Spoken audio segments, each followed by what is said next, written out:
Welcome. I'm Magnus, and I bring you horror stories to help you relax, or maybe to keep you up at night. Tell us where you're from. Are there spooky forests nearby? If you're a fan of scary stories, subscribe and drop a like. Get cozy, and let's begin.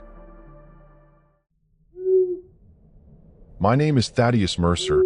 I'm 42 years old, and I never thought I'd be telling this story to anyone. 3 months ago, I quit my suffocating tech job in San Francisco to pursue my lifelong dream of living off the grid in the dense forests near Mount Shasta. The locals had warned me about buying that isolated cabin tucked away in the shadow of the mountain, but I dismissed their concerns as small-town superstition. My girlfriend Elise had initially supported my decision, but backed out at the last minute, claiming she couldn't handle the isolation.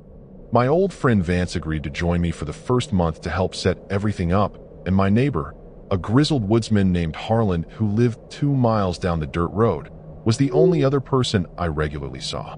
The cabin itself was perfect: sturdy logs, a reliable wood stove, solar panels, and a natural spring nearby.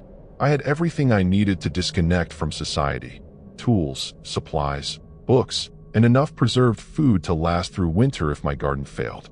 The previous owner had sold it at a suspiciously low price, mumbling something about night sounds and not wanting to be there after sunset anymore. I should have paid more attention to his trembling hands when he handed over the keys. The first week was everything I had dreamed of: crisp mountain air, the satisfying ache of physical labor, and nights spent on the porch watching stars brighter than I'd ever seen in the city. Vance and I cleared land for a vegetable garden, repaired some loose boards on the roof, and set up rain catchers. He commented several times about the strange rock formations in the woods surrounding the property, perfectly circular arrangements of stones that looked deliberately placed. Probably just some hikers making markers, I told him, though I couldn't figure out why anyone would need dozens of identical stone circles scattered throughout the forest. At night, I'd wake to sounds, not the expected wildlife noises or wind through pines, but rhythmic, almost like synchronized footsteps circling the cabin. Vance heard them too. Deer maybe, he suggested, but his eyes betrayed his doubt. We'd find those stone circles rearranged each morning, despite no evidence of visitors. Harlan avoided talking about it when I mentioned it during his rare visits, changing the subject abruptly while his eyes darted nervously toward the tree line as if watching for something. By the 3rd week, Vance started complaining about nightmares. "I keep dreaming about people in the woods," he told me over breakfast. "They're wearing these weird antler headdresses, and they're always watching the cabin."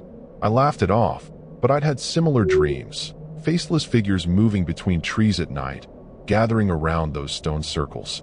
I didn't tell him about waking up to find my own footprints in the morning dew leading from my bed to the largest stone circle about 50 yards from the cabin. I had no memory of walking there. The real problem started when Vance left. Alone in the cabin, the sounds grew bolder. Not just footsteps now, but whispers too. Words in a language I couldn't understand but somehow felt I should know. I began finding strange symbols carved into trees overnight, elaborate spirals and angular runes that made my head hurt when I looked at them too long. One morning, I discovered a carefully arranged pile of small animal bones on my doorstep, positioned in a pattern that seemed deliberately meaningful. My sleep became fractured by increasingly vivid nightmares of ceremonies in the forest clearing where shadowy figures would cut their palms and let blood drip onto the stone circles while chanting. In these dreams, I wasn't watching from afar. I was participating, my own hands slick with blood as I joined their hypnotic movements. I'd wake gasping, my sheets soaked with sweat, sometimes finding dirt under my fingernails and scratches on my arms I couldn't explain. When I mentioned these experiences to Harlan during one of his visits, his weathered face went pale. "The woods have their own religion," he muttered, refusing to elaborate further. Before leaving, he pressed a small leather pouch into my hand. "Keep this with you," he instructed. "Don't open it. And whatever you do, don't respond if you hear your name called from the forest at night." He hurried back to his truck, glancing nervously at the treeline where dusk shadows were beginning to deepen. I watched him drive away with a growing sense of dread, the pouch feeling unusually heavy in my palm, and the disturbing certainty that someone, or something, was watching me from just beyond the clearing. That night, I couldn't shake the weight of Harlan's warning. I turned the leather pouch over in my hands, fighting the urge to look inside. Something about it felt ancient and significant. I hung it above my bed and tried to sleep, but the woods seemed different now, more aware, more attentive. Around midnight, the whispering started again, closer than ever before. I pulled the blankets over my head like a child, hating myself for the fear gripping my chest. The next morning, I discovered all my carefully planted seedlings had been uprooted and arranged in one of those damned circles.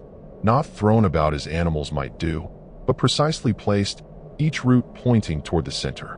I stood there in my muddy boots, coffee going cold in my trembling hands, when I noticed something scratched into the dirt at the center of the circle, my name. Not my current name, but my birth name, the one I'd legally changed 15 years ago that nobody here could possibly know. I made a decision that morning to install trail cameras around the property. If locals were playing sick jokes, I'd catch them. If it was something else, well, at least I'd know what I was dealing with. I drove into the nearest town, a depressing cluster of buildings called Harmony Mills, and bought every camera the small hardware store had. The cashier, an elderly woman with clouded eyes, held my credit card too long before returning it. "You're from the old Blackwood property," she said. It wasn't a question. "Those cameras won't help you, Mr. Mercer. Some things don't show up on film." Driving back, I nearly hit a deer standing motionless in the middle of the road. At least, I thought it was a deer until I swerved and caught a better look. It had too many limbs, bent at impossible angles. It didn't run from the car, but turned its head to follow me as I sped past. In the rearview mirror, I swear it stood upright before disappearing into the trees. I spent the afternoon mounting cameras, fighting waves of dizziness that grew stronger whenever I faced certain directions in the forest. By sundown, I had 8 cameras positioned strategically around the property. I triple-checked the battery levels and memory cards before retreating inside, suddenly desperate to be indoors before darkness fell completely. That night, the temperature dropped unnaturally low for late spring. Frost formed on the inside of my windows in strange, symmetrical patterns that looked disturbingly like faces when viewed from certain angles. At exactly 3:17 a.m., all 8 cameras triggered simultaneously.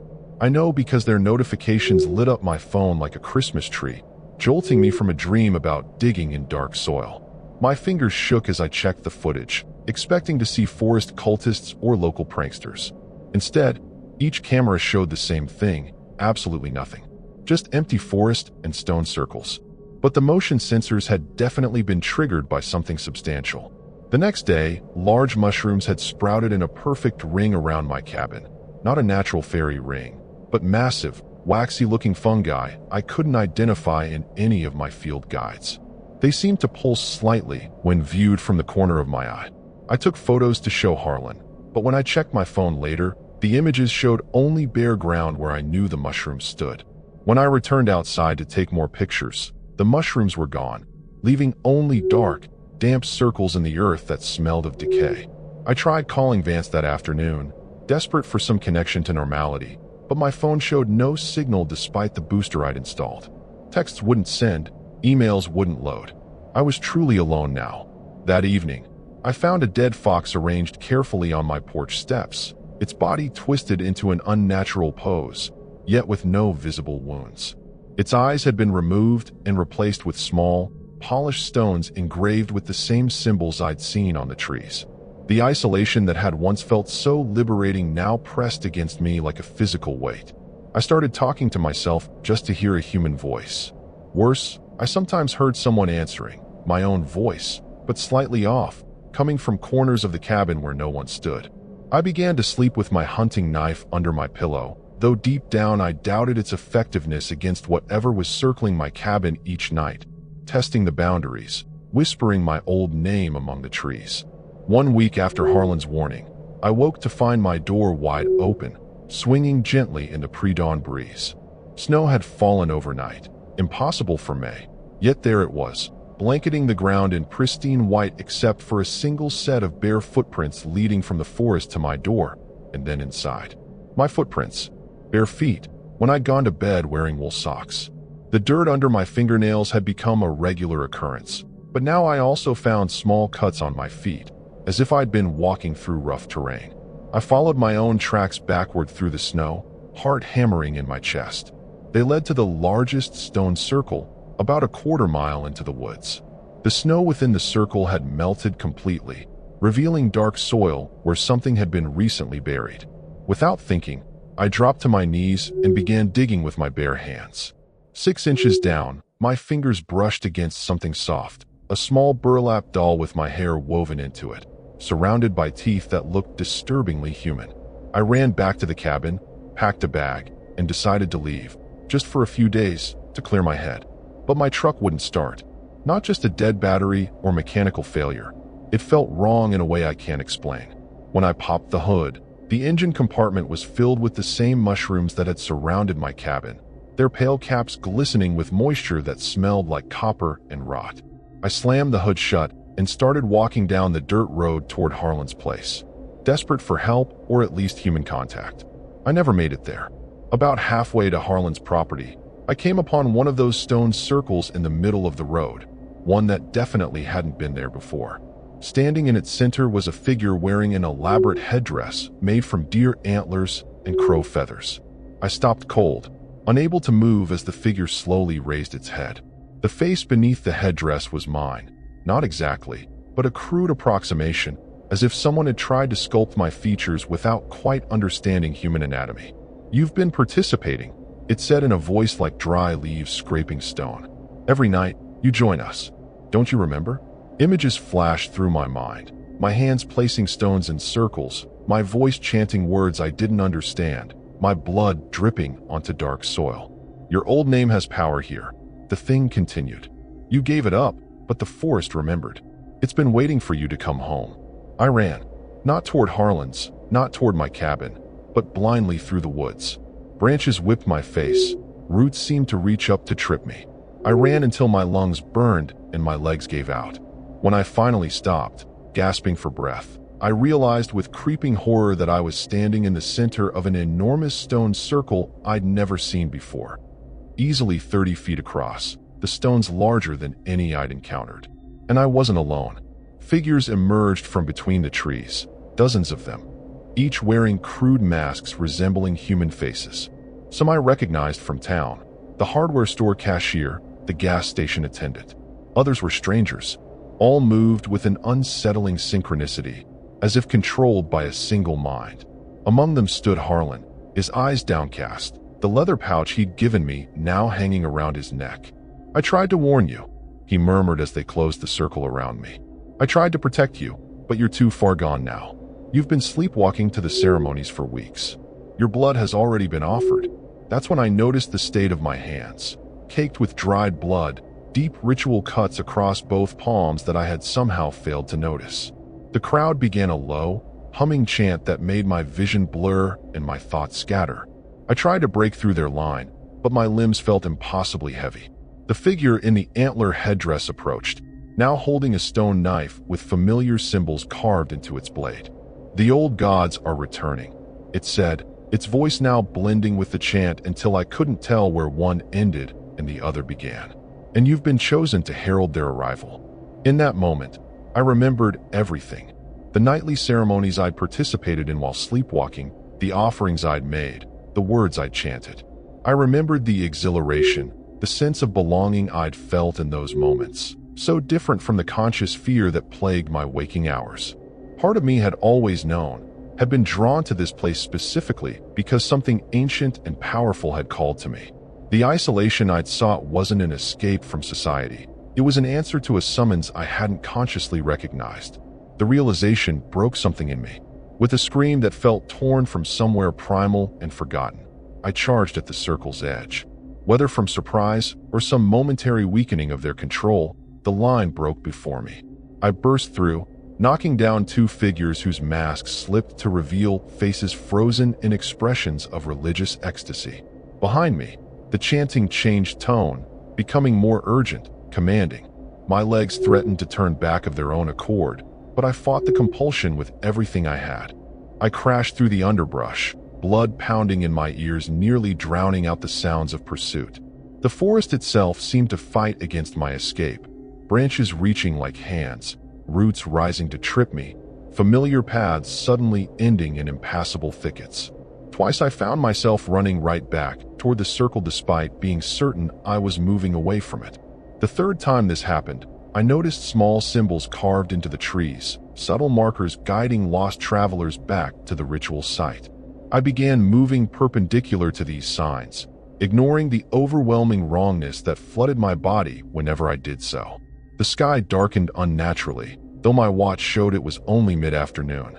A heavy mist rose from the ground, thick enough to obscure anything more than a few feet away. The temperature plummeted. I heard movement all around me, not just my pursuers, but something else, something large moving through the canopy above, shaking entire trees as it passed. The mist parted briefly, and I glimpsed massive limbs silhouetted against the darkened sky. Too many limbs, too many joints, bending in ways that made my mind recoil. I stumbled onto a narrow game trail and ran blindly, my only goal to put distance between myself and whatever was awakening behind me. The chanting had stopped, replaced by a sound like an enormous intake of breath that seemed to come from the forest itself. My foot caught on something. Harlan's body, throat cut, eyes wide and staring, the leather pouch missing from his neck. Sacrifice, he'd written in the dirt beside him with his dying strength. Bile rising in my throat, I grabbed his truck keys from his pocket and ran with renewed desperation. If I could reach his vehicle, I might have a chance. The trail widened unexpectedly into a small clearing, and there sat Harlan's truck, as if waiting for me. Too convenient, too perfect, but I had no choice. As I fumbled with the keys, I glanced back at the forest edge and froze. Standing among the trees were not the cultists, but tall, elongated figures with two smooth skins stretched over angular frames. Their faces were blank except for vertical slits where eyes should be. They didn't move, but simply watched, swaying slightly like trees in a breeze. Behind them loomed a larger presence, still partially obscured by mist and shadow, but immense beyond comprehension. The air around it seemed to bend and distort, as if reality itself couldn't fully accommodate its existence. The truck started on the first try, another warning sign, but one I ignored in my panic. I floored the accelerator, tires spinning in mud before finding purchase. As I sped down the narrow forest road, I checked the rearview mirror and immediately wished I hadn't. The blank-faced figures stood in the middle of the road, growing smaller with distance, but all raising their arms in perfect unison, pointing at me. Beyond them, something vast was emerging from the treeline, something that made my vision swim and my sanity tremble. I drove recklessly fast on the winding mountain roads, heading not for Harmony Mills, but straight for the interstate.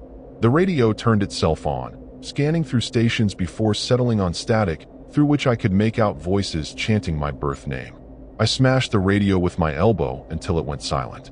The leather pouch Harlan had given me appeared on the passenger seat, though I knew I'd left it at the cabin. I didn't touch it. Night fell completely, though my watch insisted it was only 4:30 p.m. The headlights illuminated less and less of the road ahead, as if the darkness was becoming too dense for light to penetrate.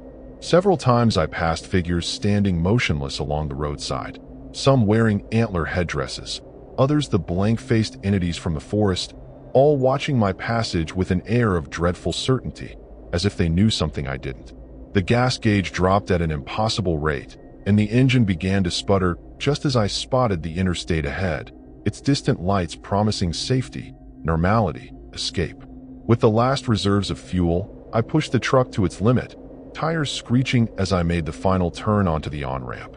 Behind me, the forest seemed to rise up like a wave, the trees bending unnaturally forward as if reaching for the departing vehicle. In my side mirror, I glimpsed the antlered figure standing in the middle of the road I'd just left, raising its arms toward the sky as darkness boiled around it. I made it to Sacramento by dawn, the truck shuddering to a stop in a gas station parking lot as the engine finally died.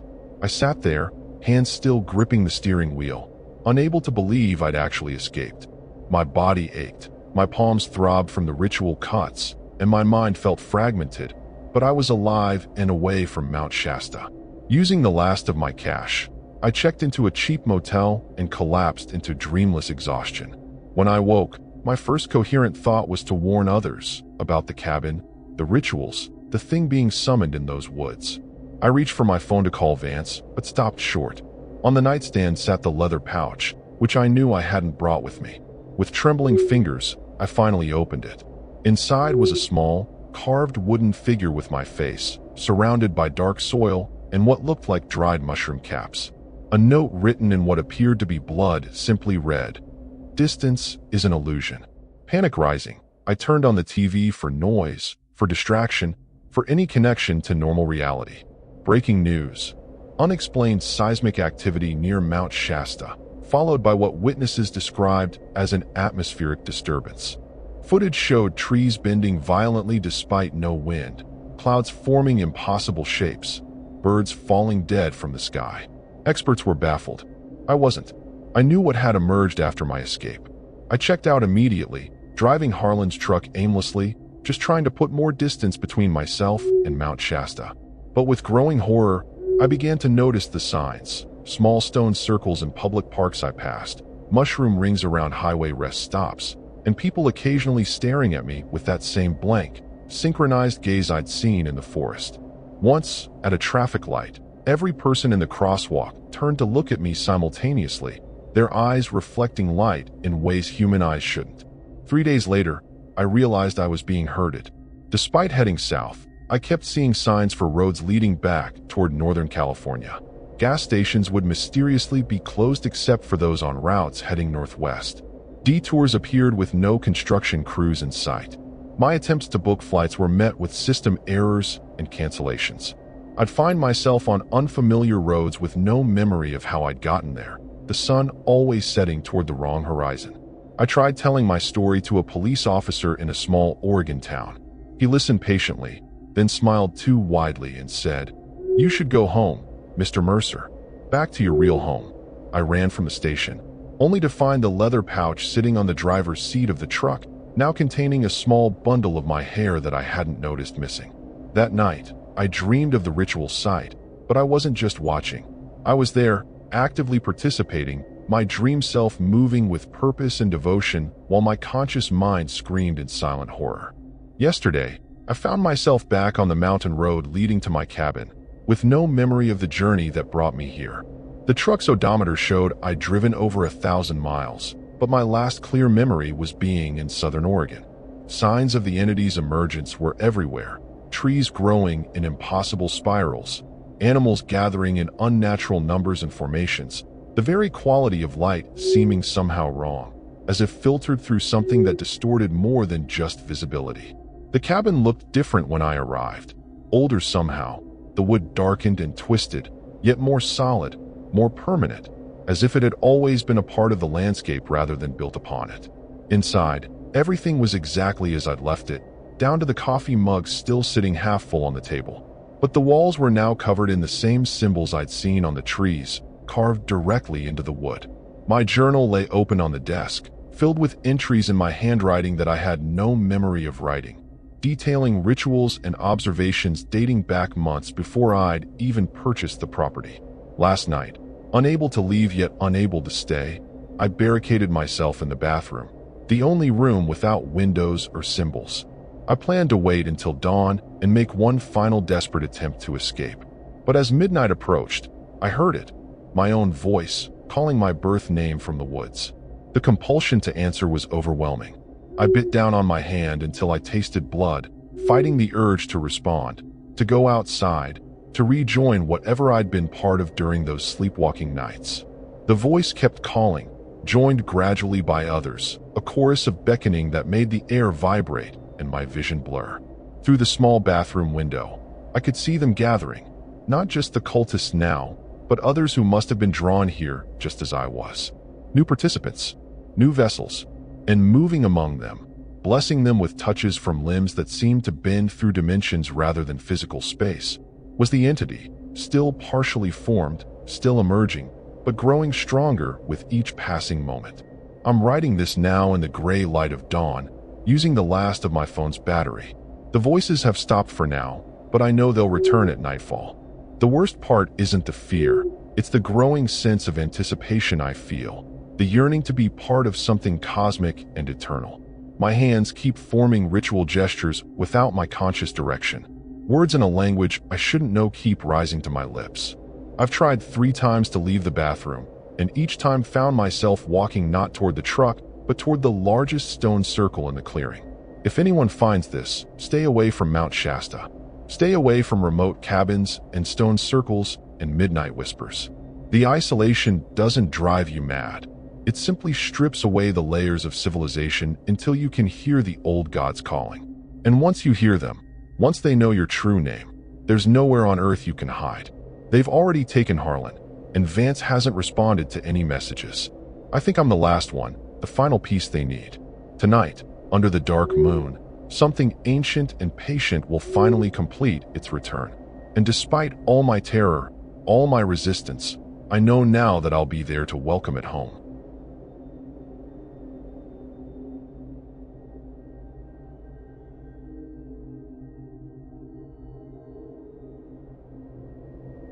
My name is Rhiannon Walsh. I'm 35 years old, and I came to the lost coast of Northern California to heal, or so I told myself. The truth was more complicated. After my brother Malcolm's suicide last year, I inherited not just his substantial life insurance policy, but also this remote property perched on the cliffs overlooking the Pacific. A small, weathered cabin built in the 1940s, completely off-grid, accessible only by a treacherous dirt road that became impassable in heavy rain. Malcolm had purchased it 6 months before his death, though he'd never mentioned it to me or anyone else in our family. I'd only discovered its existence through his attorney. The isolation was exactly what I needed after the breakdown I'd suffered following Malcolm's death. No cell service, no internet, no neighbors for miles. Just towering redwoods behind me and the endless churning ocean before me. I brought enough supplies to last 3 months. Canned food, water purifiers for the old well, medical supplies, books, and batteries for the emergency radio. My only visitor would be Daria, the local woman who delivered mail and additional supplies once every 2 weeks, weather permitting. She'd been Malcolm's contact as well, though she claimed they'd hardly spoken during the few times he'd stayed here. The cabin itself was simple but sound. One main room with a kitchen area and stone fireplace, a small bedroom, and a surprisingly spacious bathroom with a clawfoot tub. Malcolm had installed solar panels and a small wind turbine, providing just enough electricity for basic needs. What struck me immediately was how little of Malcolm's presence remained. For a place he'd owned, there were no personal touches, no photographs, no journals, nothing except a locked chest in the bedroom closet that I couldn't find a key for. I spent the first 3 days cleaning, organizing, and familiarizing myself with the systems Malcolm had set up. The well pump, the composting toilet, the solar battery storage. Everything functioned perfectly, with detailed instruction manuals left in a kitchen drawer. It was so unlike my chaotic, artistic brother to be this meticulous. The Malcolm I knew couldn't even keep a houseplant alive. Yet here he'd created a fully sustainable living space with backup systems for everything.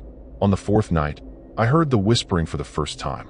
I was sitting by the fireplace, nursing a glass of whiskey and reading one of the books I'd brought. Ironically, a collection of horror stories set in isolated places. The wind had picked up as it often did in the evenings, moaning around the cabin's eaves. But underneath that familiar sound was something else. Voices, or what seemed like voices, rising and falling in patterns that almost formed words.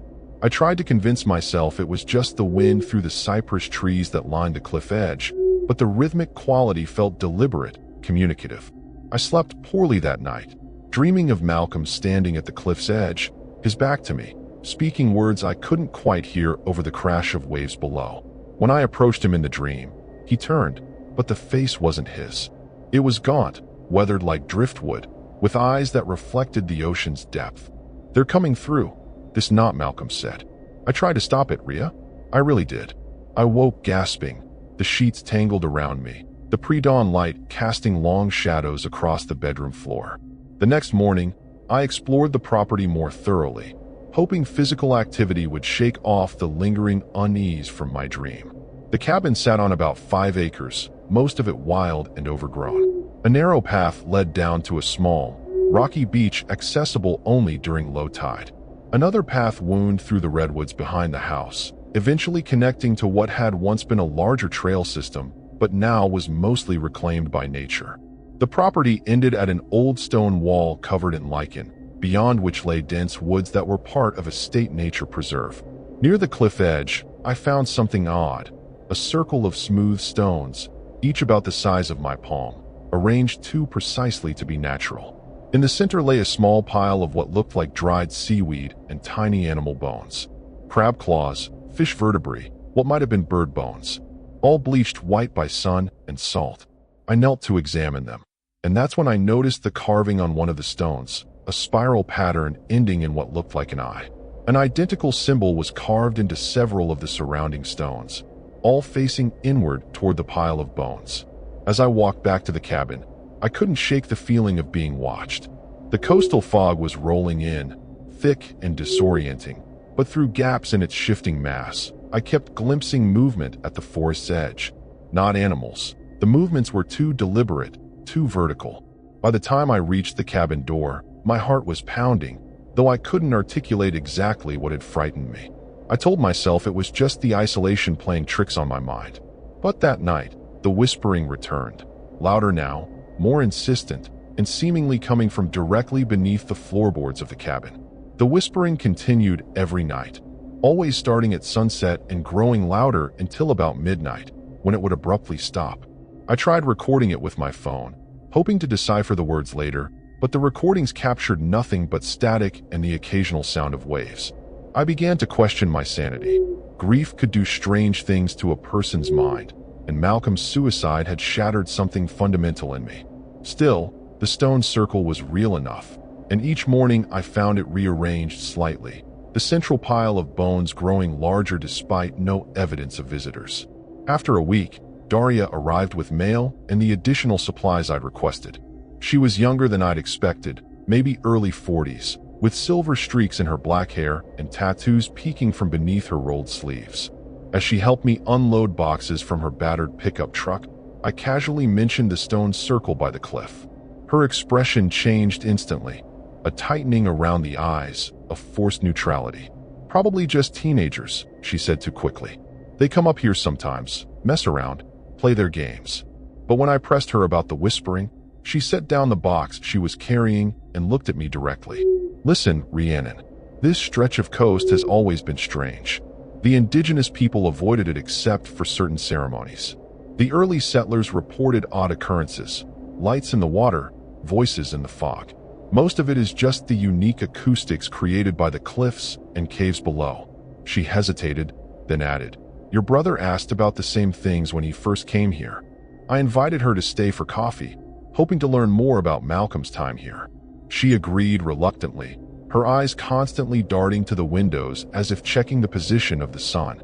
Inside, she refused to sit with her back to any door or window. Malcolm was troubled when he arrived.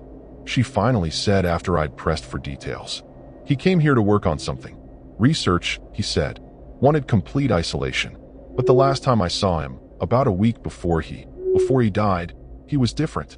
Agitated. He gave me a package to mail, made me promise to send it no matter what happened to him." My hands shook as I set down my coffee mug. "A package? To whom?" "Some professor at Berkeley. Oceanography department." She frowned, trying to remember. "Nakamura? Nagata? Something like that." The name hit me like a physical blow. Dr. Nakata had been Malcolm's academic advisor before my brother had abruptly quit his PhD program in marine biology the year before his death.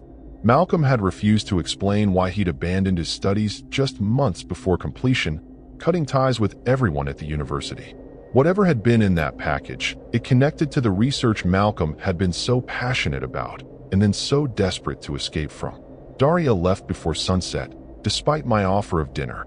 At the door, she paused. "Cover the mirrors at night," she said abruptly. "And if you hear someone calling your name from the ocean, don't answer." Before I could question this bizarre advice, she was hurrying to her truck, gravel crunching under her boots. I watched her taillights disappear into the thickening fog, a sense of foreboding settling over me like the mist itself. That night, the whispering was joined by a new sound, a rhythmic tapping from inside the walls, like something moving through the spaces between studs. I huddled in bed, a flashlight clutched in one hand, my eyes fixed on the closet door behind which sat Malcolm's locked chest. Whatever secrets my brother had been keeping, the answers were likely inside that wooden box. I needed to find the key, or find another way in. Morning brought false confidence with its bright sunlight and normalcy. I searched the cabin methodically, looking for anywhere Malcolm might have hidden a key. Under floorboards, behind loose baseboards, taped inside kitchen drawers. Nothing. Finally, in desperation, I took a hammer and screwdriver to the chest's lock, splintering wood as I forced it open. Inside were exactly 2 items: a leather-bound journal filled with Malcolm's cramped handwriting, and a glass jar containing what appeared to be a piece of pale, translucent tissue suspended in cloudy liquid. I set aside the jar, unsettled by its contents, and opened the journal. The first half contained normal research notes, observations of unusual marine life forms along this stretch of coastline, water samples showing anomalous chemical compositions, references to papers Malcolm had consulted. But halfway through, the tone changed dramatically. The handwriting became erratic, the entries shorter and more disturbing. "They're not mutations," one entry read. "They're transitional forms. The barrier is thinning here. They're coming through." Later entries described dreams similar to what I'd been experiencing. Voices from beneath the floorboards, figures at the forest's edge, a growing certainty that something was emerging from the ocean caves below the property. The final entry, dated just 3 days before Malcolm's suicide, was a single sentence. "I understand now why the indigenous people left sacrifices at the stone circles. It was never worship. It was containment." I closed the journal, my hands trembling. Outside, fog was rolling in again, earlier than usual, thick tendrils of it seeming to press against the windows like curious fingers. As I watched, a dark shape moved through the mist at the cliff's edge, too tall to be a deer, too fluid in movement to be a hiker. It paused near the stone circle, bent down in a jerking motion, then straightened and turned toward the cabin. Though the fog obscured details, I knew with certainty it was looking directly at me. And I knew with equal certainty that it wasn't human. When I finally gathered the courage to go outside an hour later, the stone circle had been rearranged again. The central pile now contained something new among the bones and seaweed, a clump of dark hair that looked disturbingly like Malcolm's. And the stones themselves had been positioned to form a crude but recognizable shape. My name, spelled out in ancient rocks worn smooth by centuries of tides. My isolation, once comforting, now felt like a trap. The cabin's sturdy walls seemed flimsy protection against whatever was emerging from the fog, the sea, the very air of this place. I tried using the emergency radio to call for help, but it emitted only the same whispering I'd heard at night, no matter which frequency I turned to. I was truly alone, with only my brother's cryptic journal and the growing certainty that his suicide might have been something else entirely, something connected to what he'd discovered in the dark waters below these cliffs. On the 10th night, the power went out. The solar batteries should have been charged. I checked them that afternoon. But suddenly the cabin was plunged into darkness broken only by moonlight filtering through the windows. The whispering started immediately, no longer waiting for sunset, and this time I could almost understand the words. Almost. They hovered at the edge of comprehension, like a language I'd once known but had forgotten. I lit candles with shaking hands and reopened Malcolm's journal, searching desperately for some clue about what was happening. The later entries mentioned nocturnal eruptions, times when the barrier between worlds grew especially thin. He'd tracked them, noting they followed no lunar or tidal pattern he could discern. But he'd identified warning signs, sudden electrical failures, temperature drops, and most tellingly, a change in the local wildlife behavior. "Everything flees before they arrive," he'd written. "Everything with survival instinct, anyway." As if on cue, I became aware of the absolute silence outside. No insects chirping, no nocturnal birds calling, not even the constant background hush of wind through trees. Just silence, and then footsteps on the porch. Slow, dragging footsteps that left wet trails on the wooden boards when I dared to peek through the window. The steps circled the cabin 3 times before stopping at the front door. 3 soft knocks followed, then silence again. I didn't answer. I couldn't. Terror had frozen me in place. Malcolm's journal clutched to my chest like a shield. After what seemed like hours, I heard the footsteps retreat, followed by a splash from the direction of the cliff edge, as if something heavy had dropped into the water below. Only then did I notice the jar from Malcolm's chest, the one containing the pale tissue, was now empty, the lid removed and placed neatly beside it. Whatever had been preserved inside was gone. Dawn brought no relief. The fog was thicker than ever, clinging to the cabin like a living thing, tendrils of it somehow seeping through closed windows to leave damp patches on the floors and walls. I tried to start my car, planning to flee despite the treacherous road conditions, but the engine wouldn't turn over. Under the hood, every metal surface was coated with a thin film of what looked like sea salt mixed with some viscous, clear substance that smelled of rotting seaweed. I spent the day barricaded inside, rereading Malcolm's journal for anything that might help me understand or survive what was happening. The final pages, which I'd initially skipped over as they appeared to be filled with meaningless symbols rather than words, now drew my attention. Looking more carefully, I realized they weren't random at all, but careful drawings of what appeared to be cave systems beneath the cliffs, marked with the same spiral eye symbol I'd seen on the stones. According to Malcolm's notes, the caves flooded completely during high tide, but were partially accessible during the lowest ebbs.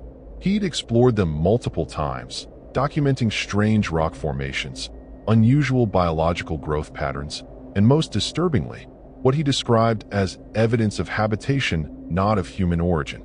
The deepest chamber, marked with a large version of the spiral eye, had been the source of his most alarming discoveries, and the place from which he'd taken the tissue sample now missing from its jar. That afternoon, checking the tide charts Malcolm had left pinned to the kitchen wall, I realized we were approaching the lowest tide of the month. If I wanted answers, the caves would be accessible in just a few hours. The rational part of me screamed that this was madness. I should be trying to escape, not going deeper into whatever nightmare had consumed my brother. But some deeper instinct told me that escape was no longer possible. Whatever had begun here, I was now part of it. My only choice was to understand or perish in ignorance, as Malcolm might have done. As dusk approached, I prepared myself as best I could: waterproof boots, headlamp, Malcolm's detailed cave maps, a hunting knife I'd found in a kitchen drawer. I left the cabin just as the sun touched the horizon, the moment when day's clarity began surrendering to night's uncertainties. The path down to the beach was treacherous in the fading light, loose rocks shifting under my feet as if actively trying to send me tumbling down the cliff face. The fog parted occasionally, revealing the narrow strip of sand below and the dark maws of several cave openings now exposed by the retreating tide. I had just reached the bottom when I saw them. Figures moving along the shoreline, emerging from the largest cave entrance. In the dim light, they appeared human-shaped but wrong somehow, their proportions slightly off, their movements too fluid, yet simultaneously jerky, as if they weren't fully accustomed to their forms. I ducked behind a rocky outcropping, watching as they gathered in a circle similar to the stone arrangement on the cliff above. There were 7 of them, all naked, their skin glistening wet in the last rays of sunlight. And then they began to change. The transformation was subtle at first, elongating fingers, widening mouths, skin taking on a translucent quality that revealed shadowy movement beneath. But as full darkness fell and the only illumination came from my carefully shielded headlamp, the changes accelerated. Limbs bent at impossible angles, torsos stretched and flattened, faces. I can't adequately describe what happened to their faces except to say they became things that should never exist outside of nightmares. And through it all, they emitted that same whispering sound I'd been hearing through the cabin walls, now recognizable as their native speech. One figure remained somewhat human-like, watching as the others completed their transformations. With a shock of recognition that felt like ice water in my veins, I realized why this figure seemed familiar. It had Malcolm's build, Malcolm's posture. But when it turned toward my hiding place, the face that briefly caught the reflected light of my lamp was only approximately my brother's, like something wearing a mask made from my brother's features, imperfectly fitted to a skull of wrong proportions. The not Malcolm raised an arm and pointed directly at me, and as one, all 7 creatures turned their attention to my hiding place. The whispering grew louder, more excited, and I knew with sickening certainty that they'd been aware of my presence all along. They hadn't been surprised by my arrival. They'd been waiting for it. I ran. There was no thought beyond blind panic, no plan beyond putting distance between myself and those impossible figures on the beach. But I didn't flee back up the cliff path toward the cabin. Some instinct told me it was no longer a sanctuary, but a trap. Instead, I sprinted along the narrow strip of beach, hoping to find another way up the cliffs beyond the property line. The tide was already beginning to turn, water creeping higher on the sand, gradually narrowing my escape route. Behind me, the whispering had changed to a high-pitched keening that resonated painfully in my skull. I risked a glance back and immediately wished I hadn't. The creatures were pursuing me, but not on foot. They moved through the shallow water at impossible speed, their transformed bodies more suited to liquid than land. The one with Malcolm's features led the chase, its approximation of my brother's face stretched into a rictus grin that split far wider than any human mouth should be capable of. The beach ended abruptly at a jumble of fallen rocks from an ancient landslide. I scrambled over them, slicing my hands on barnacles and sharp edges, the salt water stinging each cut. Beyond this barrier, the beach continued, but it was rapidly disappearing beneath the rising tide. I had perhaps 20 minutes before this entire stretch would be underwater, trapped between the ocean and the unclimbable cliff face. In desperation, I spotted a narrow fissure in the cliff, not quite a cave, but a deep crack possibly large enough for a person to squeeze through. Without hesitation, I wedged myself into it, scraping skin from my shoulders and hips as I forced my way deeper into the stone. The passage narrowed alarmingly before suddenly opening into a small chamber barely big enough to stand in. My headlamp revealed ancient petroglyphs covering the walls, crude representations of elongated figures surrounding smaller, human shapes, and repeated throughout, that same spiralized symbol from the stones and Malcolm's journal. I had no time to examine them further. The keening sound was closer now, echoing through the narrow passage I'd just traversed. Something was coming through, something that moved with horrible, liquid fluidity despite the confined space. I pressed myself against the far wall of the chamber, knife clutched uselessly in my trembling hand, as a glistening appendage snaked into view, feeling its way forward with unsettling purpose. What happened next remains fragmentary in my memory. The appendage withdrew suddenly as an inhuman shriek echoed through the passage, a sound of pain or rage or both.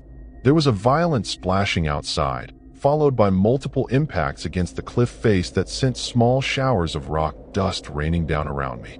Through the narrow opening, I glimpsed another figure on the rapidly disappearing beach, human, solid, wielding what looked like an ancient harpoon fashioned from driftwood and scavenged metal. Rhiannon. The voice was familiar, Daria's voice, strained with effort and urgency. The tide. We have minutes. I forced myself back through the narrow passage, emerging to find Daria fending off two of the creatures with sweeping motions of her makeshift weapon. The others, including the not Malcolm, had retreated to deeper water, circling just beyond the reach of her harpoon. Without explanation, she grabbed my wrist and pulled me toward a rope ladder I hadn't noticed before, now hanging from the cliff face about 50 yards away. "Climb," she ordered, positioning herself between me and the water's edge. "I'm right behind you."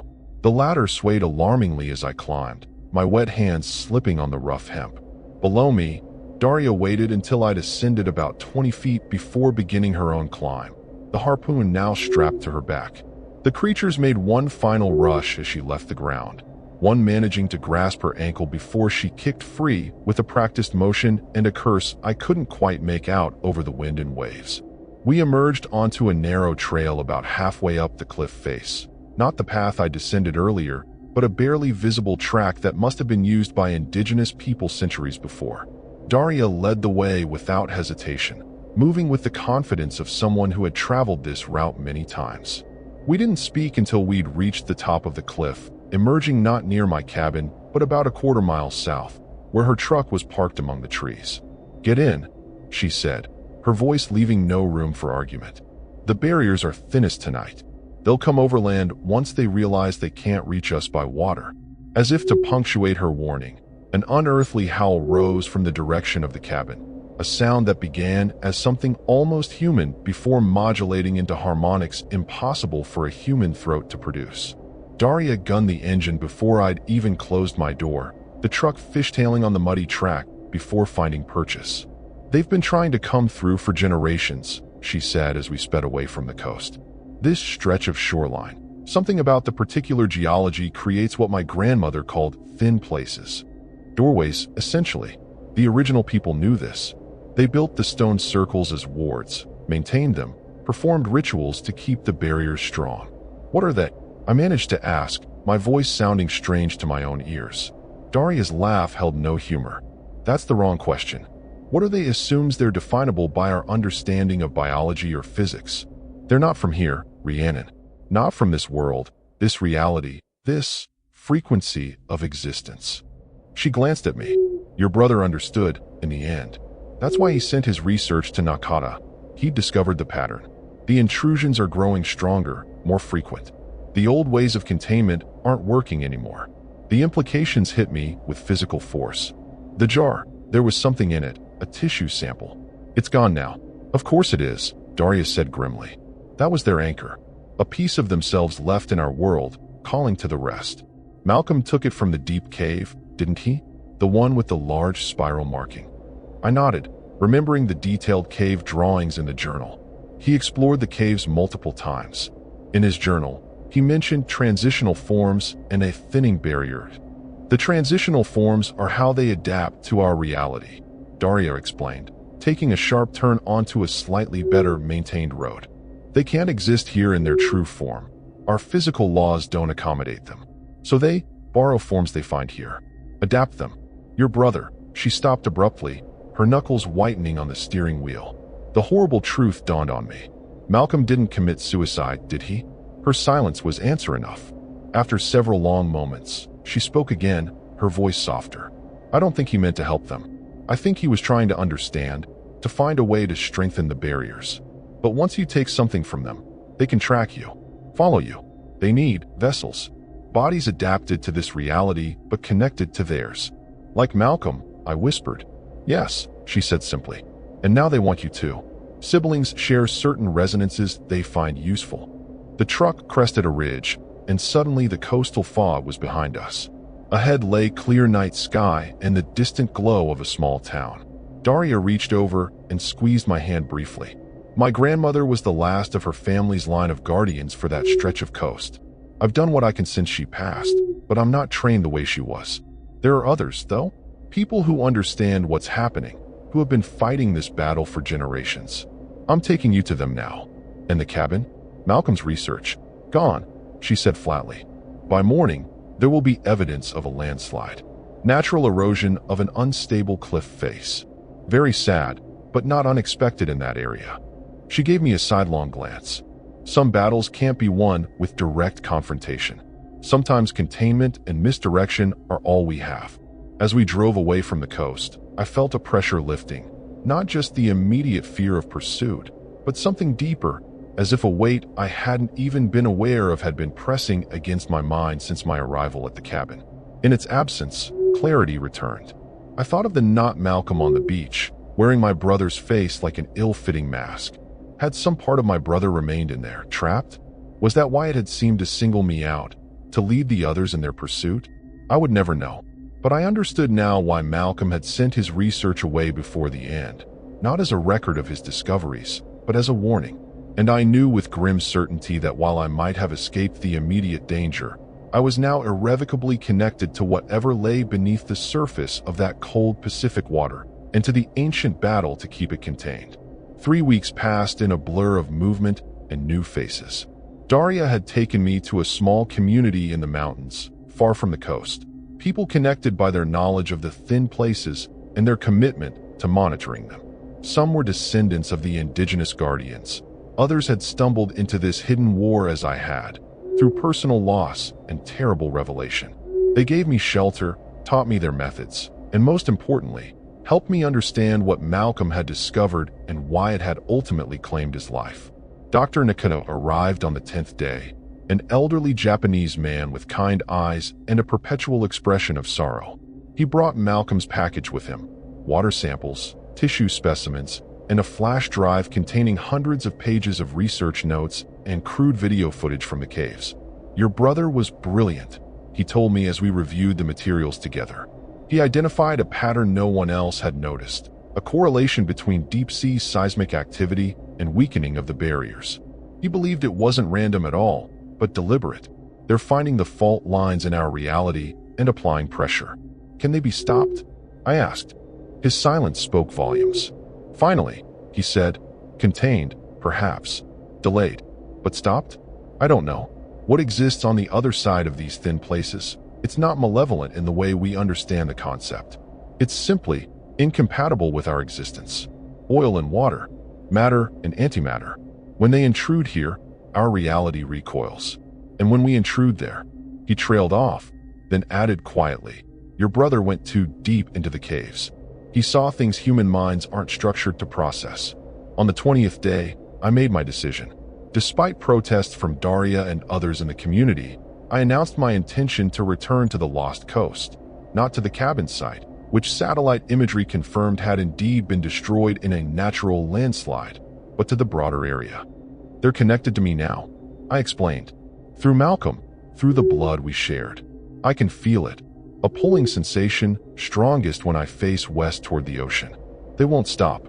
What I didn't share was the dreams that had begun 3 nights after our escape.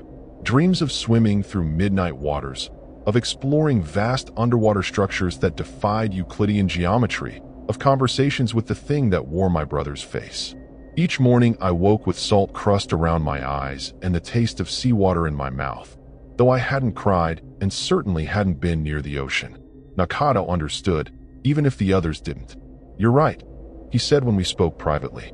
They've established a connection. But that connection works both ways. It can be a vulnerability for them as well. He pressed a small stone into my palm, etched with the spiralized symbol that had become so familiar. Your brother was working on a theory before the end. These symbols aren't just markers of their presence. They're a language, a technology. The indigenous people didn't just contain the intrusions. They communicated with them, negotiated boundaries. 2 days later, I set out alone, against everyone's advice. Not to the side of Malcolm's cabin, but to another thin place Daria had identified further up the coast. A sea cave only accessible during specific low tides, surrounded by ancient stone circles similar to the one on my brother's property. If Malcolm was right, if communication was possible, I needed to try.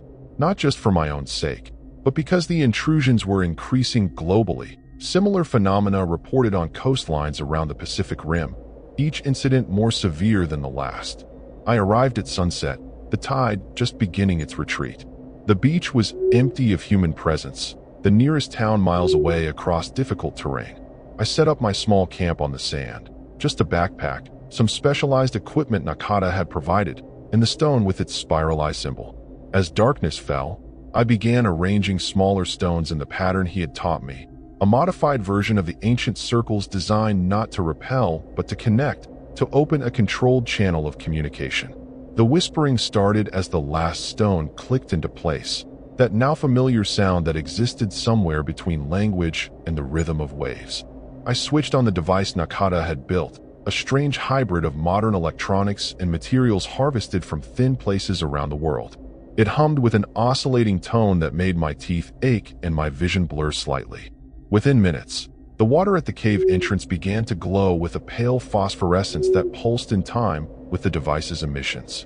They emerged slowly, 3 figures that started as vaguely human shapes before shifting into something more fluid, more tentacular, yet still maintaining a bipedal stance that seemed like a courtesy, an attempt at familiar presentation. I stood my ground as they approached, fighting every instinct screaming at me to run. The stone in my hand grew warm, then hot, the spiral pattern seeming to writhe, as if alive. Communication was not speech as we understand it, but a series of shared impressions, concepts bleeding directly into my consciousness. They showed me their world, a place of pressure and darkness and impossible beauty, of structures that existed in more dimensions than I could comprehend. They showed me the thin places from their perspective, not doors to break through, but wounds in the fabric of reality, bleeding energy, attracting their kind like curious children to a strange phenomenon. And they showed me Malcolm in ways that broke my heart anew. He hadn't been taken violently. He'd offered himself as a bridge, believing his scientific understanding could facilitate communication and prevent further, more destructive breaches. But the human mind has limitations, boundaries as real as physical barriers. Malcolm's consciousness had fragmented under the strain of what he experienced. What remained was neither fully human nor fully other, but something suspended between states, suffering in its liminality. I showed them, in turn, what their intrusions were doing to our world, the ecological disruptions, the human disappearances, the spreading zones of reality distortion where our physical laws began to break down in their presence. Whether they understood or cared remained unclear, but they acknowledged receipt of these concepts with pulses of that eerie bioluminescence running through their fluid forms. What happened next was my mistake, my tragic, human error. Believing I had established a dialogue, I reached for the final component of Nakata's device, the piece designed to stabilize the communication channel and potentially allow for more structured negotiation in the future. But in my movement, the hot stone slipped from my sweat-slicked palm, falling onto the sand between us. The reaction was immediate and catastrophic. The stone didn't just land. It sank, melting into the beach as if the sand had become liquid. A pulse of energy rippled outward, disrupting the careful pattern I'd created. The three entities recoiled, their forms destabilizing, edges blurring as if they were being pulled in multiple directions simultaneously. The whispering rose to a screeching pitch that drove me to my knees, hands pressed uselessly against my ears. When I managed to look up again, the scene had transformed. The narrow beach was now crowded with figures, dozens of them, in various stages of transition between human and other forms. Some I recognized from missing persons reports shown to me by the mountain community. Others were strangers, and still others barely maintained any human characteristics at all. Among them stood the not Malcolm, more defined now, more present, regarding me with an expression that mingled sorrow and hunger in equal measure. I realized with horror what I'd done. The stone wasn't just a communication tool, it was a key. By bringing it to this particular thin place, by heating it through the ritual Nakata had taught me, I had unwittingly created not just a channel, but a doorway. And now both sides were rushing through. What followed was chaos. The device continued its oscillating pulse, but now it seemed to be tearing at the fabric of reality itself. The air shimmered with distortions like heat mirages, through which I glimpsed impossible landscapes and writhing structures that hurt my eyes to look upon. The entities began to move toward me, not with aggression but with terrible purpose. I scrambled backward, abandoning Nakata's device on the sand. The not Malcolm reached me first, its approximation of my brother's features now shifting rapidly between his familiar face and something utterly alien. Ria, it spoke, using Malcolm's voice, but with harmonics no human throat could produce. What's done cannot be undone. The breach is complete. I tried to run, but my legs collapsed beneath me as the air grew thick, viscous, difficult to move through. Around us, reality itself seemed to be folding, the beach and cliff face rippling like fabric in a strong wind. The boundary between our world and theirs was dissolving completely. In desperation, I reached for the device, thinking perhaps I could reverse whatever process I'd started. The moment my fingers touched it, visions flooded my consciousness. Malcolm's final moments, his realization of what was happening, his last desperate attempt to close the breach he'd unwittingly helped create. He hadn't taken his own life, he'd sacrificed it, using the only tool he had left, his own blood connection to this world, to temporarily seal the wound in reality. Understanding crashed over me with the force of the waves now surging unnaturally up the beach. This was why they needed me, why they'd been calling to me since my arrival at the cabin. Siblings share resonances. What Malcolm had begun, only I could finish. The not Malcolm's hand, no longer even pretending to be human, extended toward me. Join, it whispered in that terrible voice. Become the bridge. It will be ecstasy. It will be agony. It will be eternal. Behind it, the others were changing more dramatically now, their borrowed human forms sloughing away like shed skin to reveal their true nature. Beings of light and shadow and dimensions that hurt to perceive. The thin place was becoming a tear, a gash in the world that would soon be impossible to repair. I thought of Daria and the mountain community, of Dr. Nakata and his lifetime of research. I thought of the ancient guardians who had maintained the barriers for generations. And most of all, I thought of Malcolm, brilliant, troubled Malcolm who had understood too late what he was dealing with. No, I whispered, pulling myself to my feet. I won't be your bridge. I'll be your barrier. I snatched up a jagged piece of driftwood, drawing the blade of my knife across my palm before the entities could react. My blood, Malcolm's blood, dripped onto the sand as I began redrawing the ancient patterns, not the ones Nakata had taught me for communication, but the ones from Malcolm's journal, the true containment circles the indigenous guardians had used. The knot Malcolm shrieked, a sound that existed in multiple frequencies at once, as it lunged toward me. But something held it back, an invisible boundary forming where my blood had touched the sand. The other entities began to converge, sensing the threat my actions posed, but they too seemed unable to cross the growing pattern I was creating. Working feverishly, I completed the inner circle, then began the outer ring, my blood serving as both ink and seal. The entities hovered at the edge of my work, their forms becoming increasingly unstable as the pattern took shape. The air crackled with energy, and I felt a pressure building in my skull like an impending migraine. "It won't hold," the knot Malcolm hissed, its voice now barely recognizable as anything that had once been human. "The old ways are failing. The barriers are breaking down everywhere. We are inevitable." "Maybe," I admitted, placing the final stone in the outer circle. "But not tonight. Not here." With those words, I placed my bleeding palm directly on the spiralized stone that had fallen earlier, the key that had opened this doorway. The pain was immediate and overwhelming, as if my hand had been thrust into liquid nitrogen and then shattered. The stone absorbed my blood greedily, the spiral pattern glowing with the same bioluminescence that pulsed through the entity's forms. What happened next exists in my memory as fragmented images rather than a coherent sequence. The stone sank into the sand once more, but this time taking a piece of me with it. The circle I'd drawn with blood and stone began to spin, slowly at first, then faster, creating a vortex that pulled at the entities like a riptide. Their forms stretched and distorted as they were drawn unwillingly back toward the sea cave, back toward their own reality. The knot Malcolm was the last to go, its features settling briefly into a perfect replica of my brother's face. Not as I'd last seen him, but as he'd been in childhood, eyes bright with curiosity rather than haunted by knowledge. "Thank you," it said in Malcolm's true voice, before its form collapsed into light and shadow and was pulled into the vortex with the others. The implosion that followed knocked me unconscious. I awoke at dawn to find myself alone on a normal beach, the tide retreating to reveal ordinary tide pools and sea caves. The stone circles remained, but the spiralized stone was gone, as was any trace of Nakata's device. Only the scar on my palm, an unusual spiral pattern that would never fade, served as proof that the night's events had been real. I made my way slowly back to civilization, eventually reconnecting with Daria and the mountain community. Dr. Nakata listened gravely to my account, then shocked me by revealing that similar events had occurred simultaneously at thin places around the Pacific Rim, some with far worse outcomes than mine. Whatever I had done had not just closed one breach, but had reinforced barriers globally, at least temporarily. "They'll try again," he warned me. "The barriers are still weakening overall. What you experienced, what Malcolm discovered, it's just the beginning." I nodded, looking down at the spiral scar on my palm. "Then we need to be ready."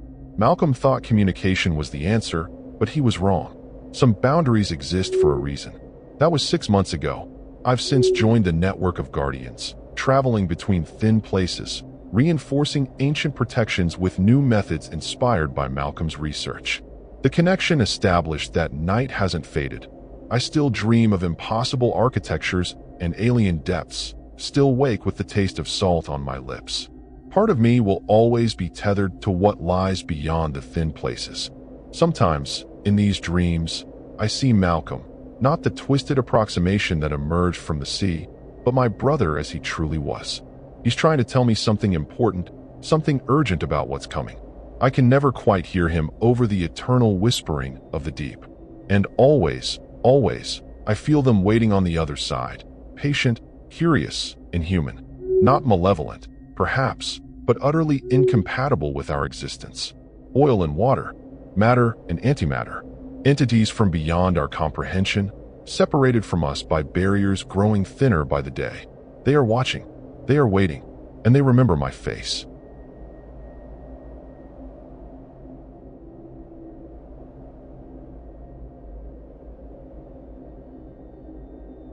Rain patters on the tin roof of my cabin, tucked deep in the redwoods near Crescent City. I'm Elias Whitaker, 34 years old, and I moved here 6 months ago to escape the grind of city life. The forest promised quiet, a chance to breathe. My nearest neighbor, an old guy named Harlan Tate, lives a mile down a dirt track. He's grizzled, keeps to himself, but drops off firewood sometimes. There's also Mara Lindstrom, a painter who rents a shack nearby. She's in her 20s, all nervous energy, always sketching the trees. I thought this place would be my sanctuary, but something's off. The air feels heavy, like it's holding secrets. I built this cabin myself, mostly. It's small, 2 rooms, a wood stove, no electricity. I wanted simplicity, to live off the grid, grow my own food. The redwoods tower around me, their shadows swallowing the light by late afternoon. At first, I loved it. The silence was pure. But lately, it's too quiet, like the forest is watching. I keep my rifle by the door, not for animals, but because I feel exposed. I don't tell Mara or Harlan, but I've been waking up at 3 a.m., heart pounding, for no reason. It's disturbing, like something's pulling me out of sleep. The first weird thing happened a week ago. I found a pile of stones stacked neatly by my garden, maybe 10, perfectly balanced. I thought it was Harlan, maybe marking a trail. But when I asked, he just squinted and said, "Ain't me, boy." Mara laughed it off, said kids probably wandered up from town. Crescent City's a sleepy place, but it's got its share of bored teens. Still, the stones felt wrong, too precise. I kicked them over, but the next morning, they were back. Same spot, same number. My stomach twisted. It's not just stones, it's the feeling they carry, like a warning. I started noticing other things. My garden's failing, even though I've got good soil. Carrots come up shriveled, like they're rotting from the inside. I caught Mara staring at my plot yesterday, her face pale. She muttered something about the ground looking wrong and walked off. I didn't push her. She's flighty, always seeing shapes in the trees. But I checked the soil later, and it smelled sour, almost like blood. I told myself it's just the forest, maybe some mineral in the dirt. But I'm not so sure anymore. Harlan's no help. He's lived here forever, but he clams up when I ask about the area. Last night, over whiskey, he let slip that folks used to avoid this part of the woods. Old stories, he said, then changed the subject. I pressed, but he just stared into the fire. I'm starting to think he knows something. The forest feels alive in a way that's not natural. It's hard to explain, but it's like the trees are leaning in, listening. I laughed it off at first, but it's getting under my skin. Mara's been acting strange too. She showed up at my door yesterday, hands smudged with charcoal, babbling about a sketch she did of the clearing behind her shack. She wouldn't show me, just said it didn't look right. I offered to check it out, but she shook her head, eyes wide. I'm not one for drama, but her fear was real, contagious. I walked her home, and the whole way, I felt eyes on us. Not animals, something else. The kind of scary that makes your breath catch. I've started locking my door at night, which feels ridiculous out here. But last night, I heard something, not footsteps, but a low hum, like chanting, faint through the trees. I told myself it's just the wind, but it didn't stop until dawn. I checked the clearing today, and there were more stones, arranged in a circle this time. I didn't touch them. My gut says to leave them alone. I'm not superstitious, but this place is starting to feel like it's got its own rules, and I don't know them. I keep thinking about Harlan's stories, the ones he won't finish. Crescent City's got a history. Loggers, fishermen, and older things nobody talks about. Native tribes lived here long before, and some folks say they left warnings in the woods. I'm not one for ghost stories, but I looked up local legends online before my Wi-Fi crapped out. There's talk of rituals, old ones, tied to the land. I laughed it off, but now I'm wondering if I should have listened. Tonight, I'm sitting by the stove, rifle across my lap, listening to the rain. The forest is too still, like it's holding its breath.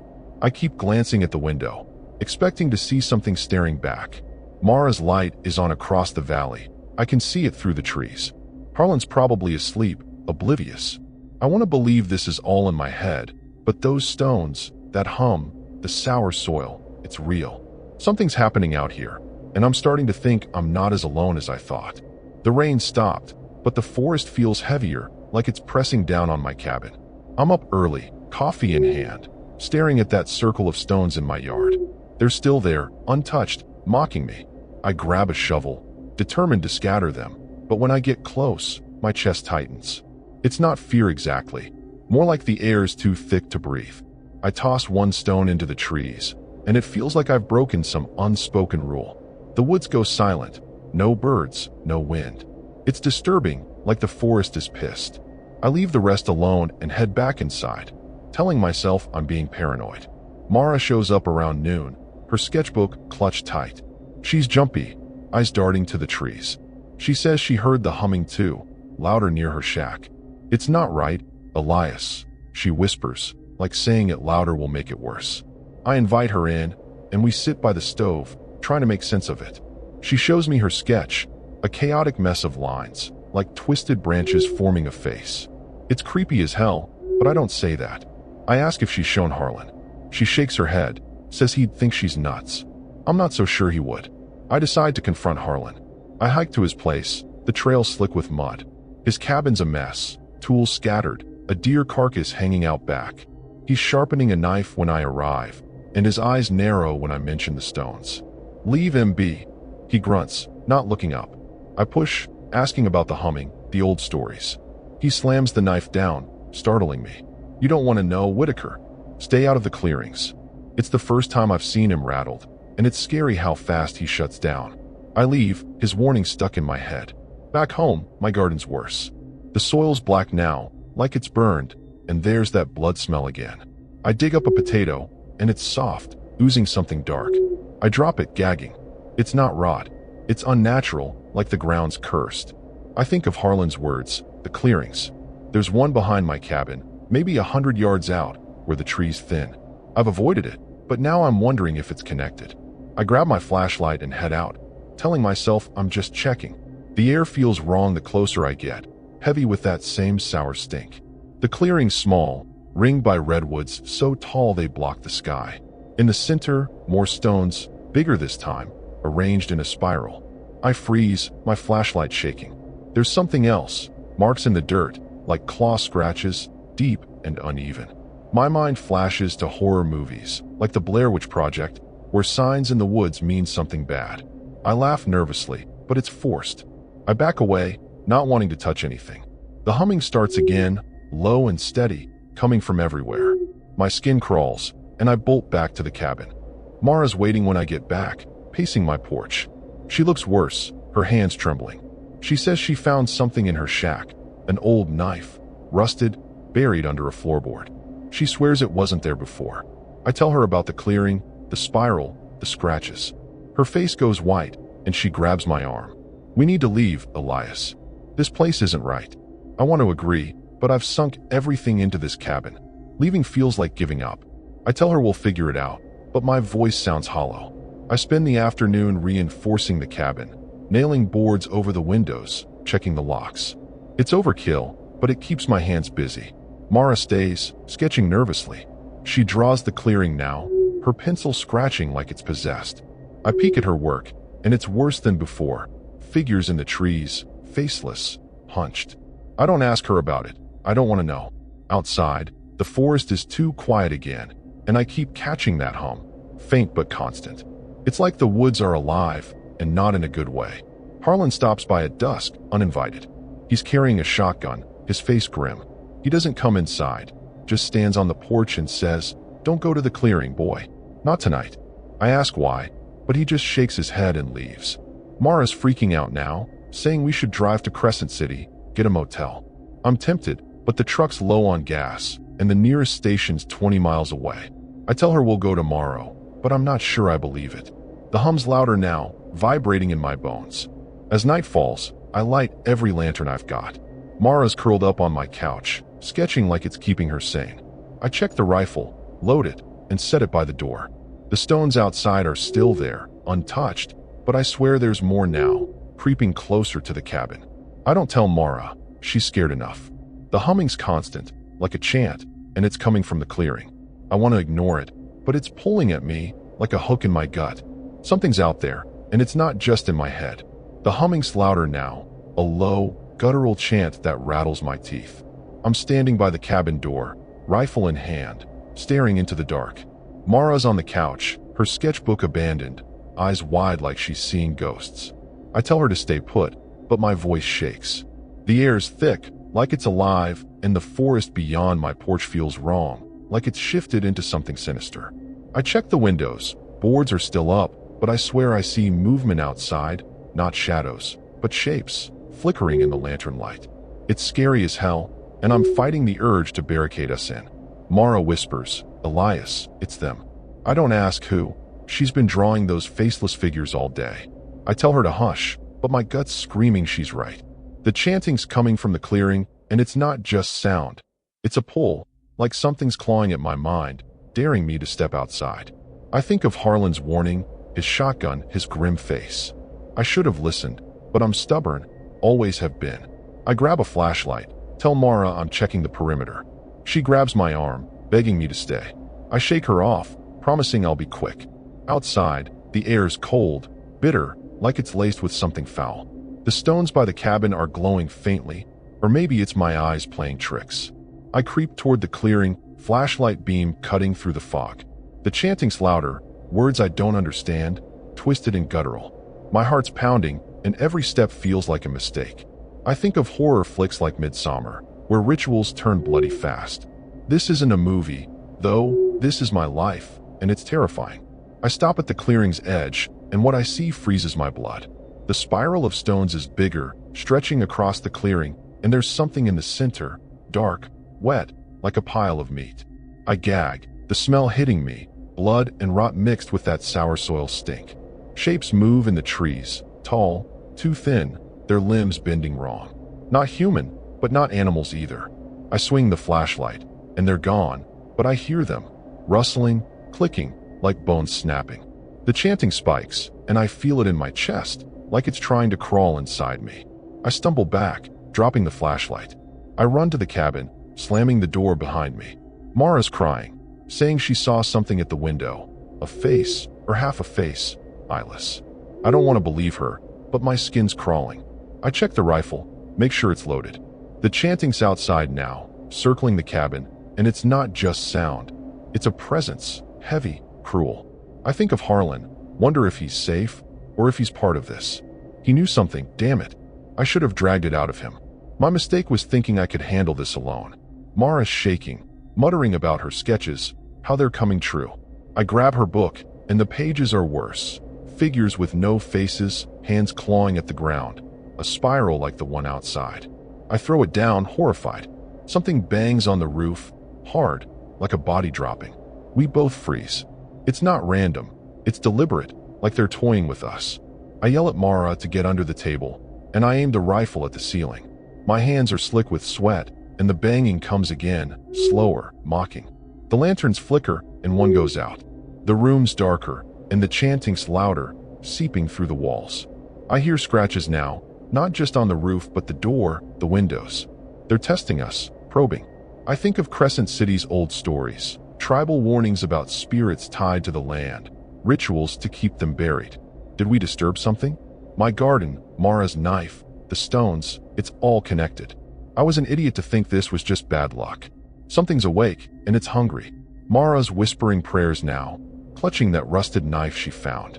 I want to tell her it's useless, but I don't. I'm gripping the rifle, but it feels like a toy against whatever's out there. The air's so thick I can barely breathe, and the chanting's in my head now. Words I don't know, but feel like they're carving into me. Another bang, this time at the door, and the wood groans. I shout into the dark, telling them to back off, but my voice cracks. The terror's real now, bone deep, and I know we're not alone. The door rattles, and something scrapes along the walls, slow, deliberate. Mara's sobbing, and I'm trying to stay calm, but my mind's racing. I think of Harlan's cabin, wonder if he's fighting this too, or if he's gone. The stones, the spiral, that pile in the clearing. It's a ritual, and we're caught in it. I don't know what they want, but it's cruel, whatever it is. The banging stops, but the silence is worse, like they're waiting for us to make a move. I glance at Mara, her eyes pleading, and I know we can't stay here much longer. The door shakes again, and I'm done waiting. I grab Mara's arm, pulling her up. We're leaving. Now. Her eyes are wild, but she nods, clutching that rusted knife like it's her lifeline. The chanting's deafening, a sick rhythm that pulses in my skull.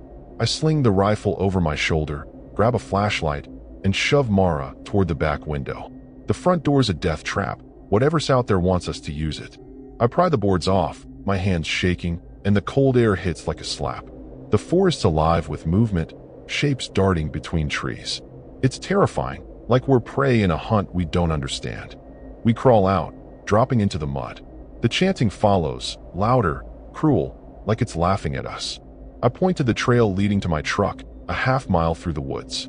Mara's breathing hard, tripping over roots, but I keep her moving. The flashlight catches glimpses of those things, tall, twisted, their limbs snapping like dry branches. I don't look long, it's too horrifying. I think of the witch, where the woods hide something ancient and evil. This feels like that, but worse, because it's real. We're running blind, the trail barely visible in the fog. A scream cuts through the air, not Mara, not me. It's Harlan's voice, raw, from his cabin. My stomach drops. I want to help, but Mara's pulling me, sobbing. He's gone, Elias. I hesitate, my biggest mistake yet. The chanting spikes, and something crashes through the trees behind us. I swing the rifle, firing blind into the dark. The shot echoes, and the shapes scatter, but only for a second. They're back, closer, their clicks like knives on bone. We sprint, my lungs burning, the truck's outline barely visible ahead. The truck's old, rusted, but it's our only shot. I fumble the keys, dropping them in the mud. Mara's screaming, pointing at the trees. Eyes glow there, not animal, not human. I grab the keys, hands slick, and unlock the doors. We dive in, and I slam the gas pedal before the doors are even shut. The engine roars, but the wheels spin, stuck in the mud. The shapes are closing in, their forms clearer now, gaunt, faceless, moving wrong. It's a nightmare, pure horror, and I'm cursing myself for not leaving yesterday. I rock the truck, forward, reverse, until it lurches free. The road's narrow, branches scraping the sides like claws. Mara's praying, her knife on her lap, useless against whatever's chasing us. I glance in the rear view, and my blood runs cold. Figures are keeping pace, loping through the trees, their bodies bending at angles that shouldn't be possible. The chanting's in the truck now, like it's inside my head. I swerve, nearly hitting a tree, and Mara screams. I yell at her to hold on, but I'm barely holding it together myself. We hit the main road, tires screeching on gravel. The shapes fall back, but the chanting doesn't stop. I'm driving blind, the fog's so thick I can barely see. Mara's muttering about the clearing, the stones, how we should have burned it all down. I snap at her to shut up, but I'm thinking the same thing. My mistake was staying, thinking I could outlast this. Crescent City's lights flicker in the distance, a faint hope. But something's wrong. The air's still heavy, like the forest following us. I pull into a gas station on the edge of town, the neon sign buzzing. The chanting's fainter, but it's still there, like a stain in my mind. Mara's shaking, her hands bloody from gripping that knife too tight. I check the truck, scratches line the sides, deep, like something tried to claw its way in.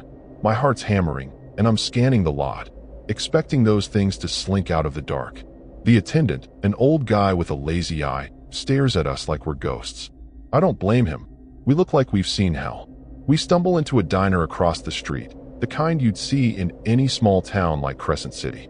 The waitress, Bev, gives us coffee and doesn't ask questions, but her eyes linger. Mara's quiet now, staring at her hands. I want to believe we're safe, but my gut says otherwise. The chanting's gone, but the air still feels wrong, like it's waiting. I think of Harlan, that scream, and guilt hits hard. I should have checked on him. My phone's dead, no signal out here anyway. I ask Bev about motels, but her answer's cut off by a low hum outside. The diner's windows rattle, and the few late-night customers look up, spooked. Mara grabs my arm, whispering, "It's not over." I want to tell her she's wrong, but I feel it too. A pull, like the forest isn't done with us. The hum grows, not chanting now, but something deeper, crueler. Bev drops a mug, and it shatters. I stand, rifle still slung over my shoulder, and peer outside. The fog's rolling in, thicker than before, and something moves in it, just out of sight. We're not safe, not even here. The hum's back, vibrating through the diner's floor. Mara's frozen, her eyes locked on the windows. I tell everyone to stay calm, but my voice cracks. Nobody's buying it. Bev's backing toward the kitchen, and the other customers, a trucker and an old couple, are whispering, scared. I grip the rifle, wishing I'd listened to Harlan's warning days ago. My mistake was thinking I could outrun this. That Crescent City's lights meant safety. The fog outside is alive, swirling with shapes that aren't human. It's horrifying, like the forest followed us, and now it's closing in. I tell Mara we need to move, maybe find a church or a police station. She nods, but her hands are shaking so bad she drops the knife. The trucker, a big guy named Cal, offers to drive us in his rig. I hesitate. Trusting strangers feels risky, but staying here's worse. We pile into his truck, the old couple staying behind, too scared to move. The hum's louder, and as Cal starts the engine, the diner's lights flicker out. Mara screams, pointing at the fog, faces press against the windows, eyeless, mouths open too wide. Cal floors it, the rig roaring down Highway 101. The fog's thick, swallowing the road, and the hum's in my head again, chanting words I almost understand. I think of old rituals, blood on stones, like the stories I read about tribes in these woods. We disturbed something, maybe by living there, maybe by touching the stones. My garden, Mara's knife, Harlan's warnings, it's all part of it. I glance at Mara, and she's drawing in the air with her finger, tracing spirals. It's disturbing, like she's possessed, but I don't stop her. I'm too focused on the road. The rig swerves as Cal curses. A figure darts across the highway, tall and twisted. He hits the brakes, and we skid, the fog hiding whatever it was. My heart's in my throat, and Mara's muttering, "They want us back." I yell at her to snap out of it, but she's gone, eyes glassy. Cal's sweating, saying he's seen weird stuff on this route, but nothing like this. I think of Harlan, probably dead, and guilt claws at me. I should have forced him to come with us. My arrogance got us here, thinking I could handle the woods alone. We reach a police station in Crescent City, the lot empty except for one cruiser. The hum's fainter, but it's still there, like a heartbeat in the fog. We stumble inside, and the cop at the desk, a tired guy named Ruiz, looks us over like we're drunks. I try explaining, the stones, the clearing, the things in the woods, but it sounds insane, even to me. Mara's silent, clutching her arms like she's freezing. Cal backs me up, but Ruiz just radios for backup, saying we need a psych eval. The hum spikes, and the station's lights flicker. Ruiz freezes, finally hearing it. Something crashes outside, metal on metal. I run to the window. The cruiser's flipped, its roof crushed like a tin can. The fog's thicker, and those shapes are back, circling the station. Ruiz grabs his gun, shouting into the radio, but it's static. Mara's rocking now, whispering about the spiral, how it's calling. I realize my mistake. I thought we could escape, but we brought it with us. The ritual wasn't in the clearing, it's in us, in the air, in the fog. The station's door groans, bending inward, and the hum's a scream now, tearing at my mind. I grab Mara, pulling her toward the back exit, but she's limp, like she's given up. Cal's shouting, firing his pistol at the door as it splinters. Ruiz is on the floor, blood pooling from his ears, like the sound's killing him. I drag Mara, my rifle useless against what's coming. The fog pours in as the door gives way, and I see them, tall, faceless, their bodies twisting like smoke. They're not chasing us anymore. They're here. Mara screams, her voice blending with the chant, and I feel it too. A pull to join them, to finish what we started. We stumble into the alley, but the fog's everywhere, choking, alive. Mara collapses, her hands clawing at the ground, drawing that damn spiral. I try to pull her up, but she's heavy, like the earth's claiming her. Cal's gone, his screams cut off behind us. I'm alone, the rifle slipping from my hands. The shapes close in, their clicks deafening, and I realize the truth. We were never meant to leave. The ritual's complete, and we're the offering. I think of Harlan, Mara, my cabin, all gone because I didn't listen. The fog swallows me, and the chanting's all I hear. It's over. I'm screaming, but no sound comes out. The shapes are on me, their hands cold, pulling me into the spiral. Mara's gone, her body still in the alley, eyes empty. I see the clearing in my mind, the stones, the pile of meat. Us, all along. My last thought is of Crescent City, so close but so far, and how I thought I could outrun this. I was wrong. The forest takes what it wants, and it's cruel, relentless, eternal. The chanting stops, and there's nothing left but darkness.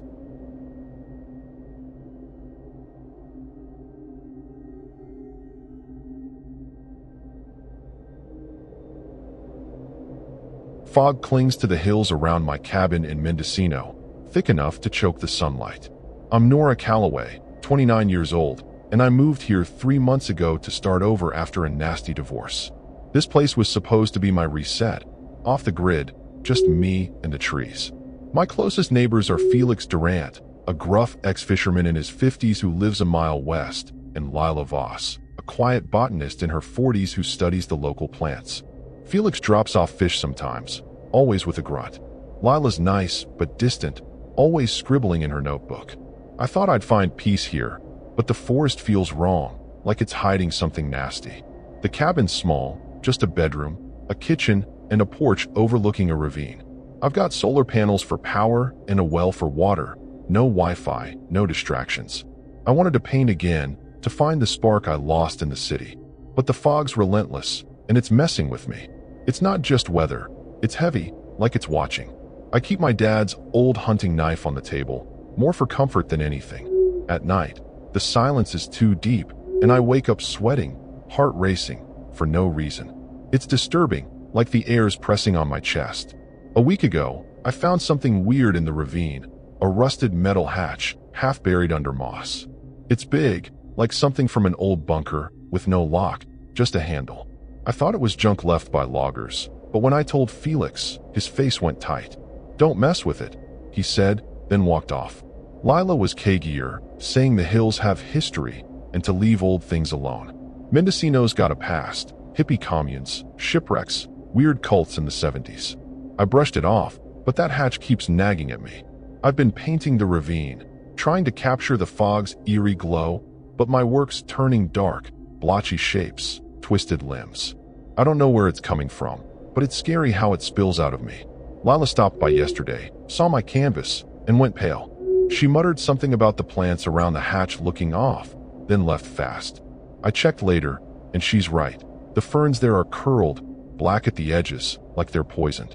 It's not normal, and it's got me rattled. Felix has been acting strange too. He's always been gruff, but now he avoids eye contact, muttering about bad ground when he thinks I'm not listening. Last night, over coffee, he let slip that folks used to disappear in these hills. Hikers, mostly, back in the 80s. He clammed up after, like he'd said too much. I looked it up on my old laptop before the battery died, and he's right. Missing persons cases, never solved, all near Mendocino. It's creepy, like the forest swallows people whole. I keep thinking about that hatch. I went back today, just to look. It's heavier than I thought, the metal cold and slick. I didn't open it. Something in my gut screamed not to. But there were scratches around the handle, fresh, like something clawed at it. Not animal, not human. Too deep, too uneven. My heart was pounding, and I backed off fast. I'm not superstitious, but this place feels alive in a bad way, like it's waiting for me to screw up. I laughed it off, but it's not funny anymore. Lila's been scarce lately, her cabin dark most nights. I saw her in the woods yesterday, digging near the ravine, her face grim. She didn't see me, and I didn't call out. Something about her focus felt wrong, almost horrifying. I keep wondering what she's looking for, or hiding. Felix warned me to steer clear of her, saying she's too curious. He's one to talk, always poking around my land like he's checking on me. The fog's thicker tonight, and I swear it's moving, curling like fingers around the cabin. I'm sitting by the fire now, knife close, listening to the wind. It's not wind, though. It's too steady, like a low whine from the ravine.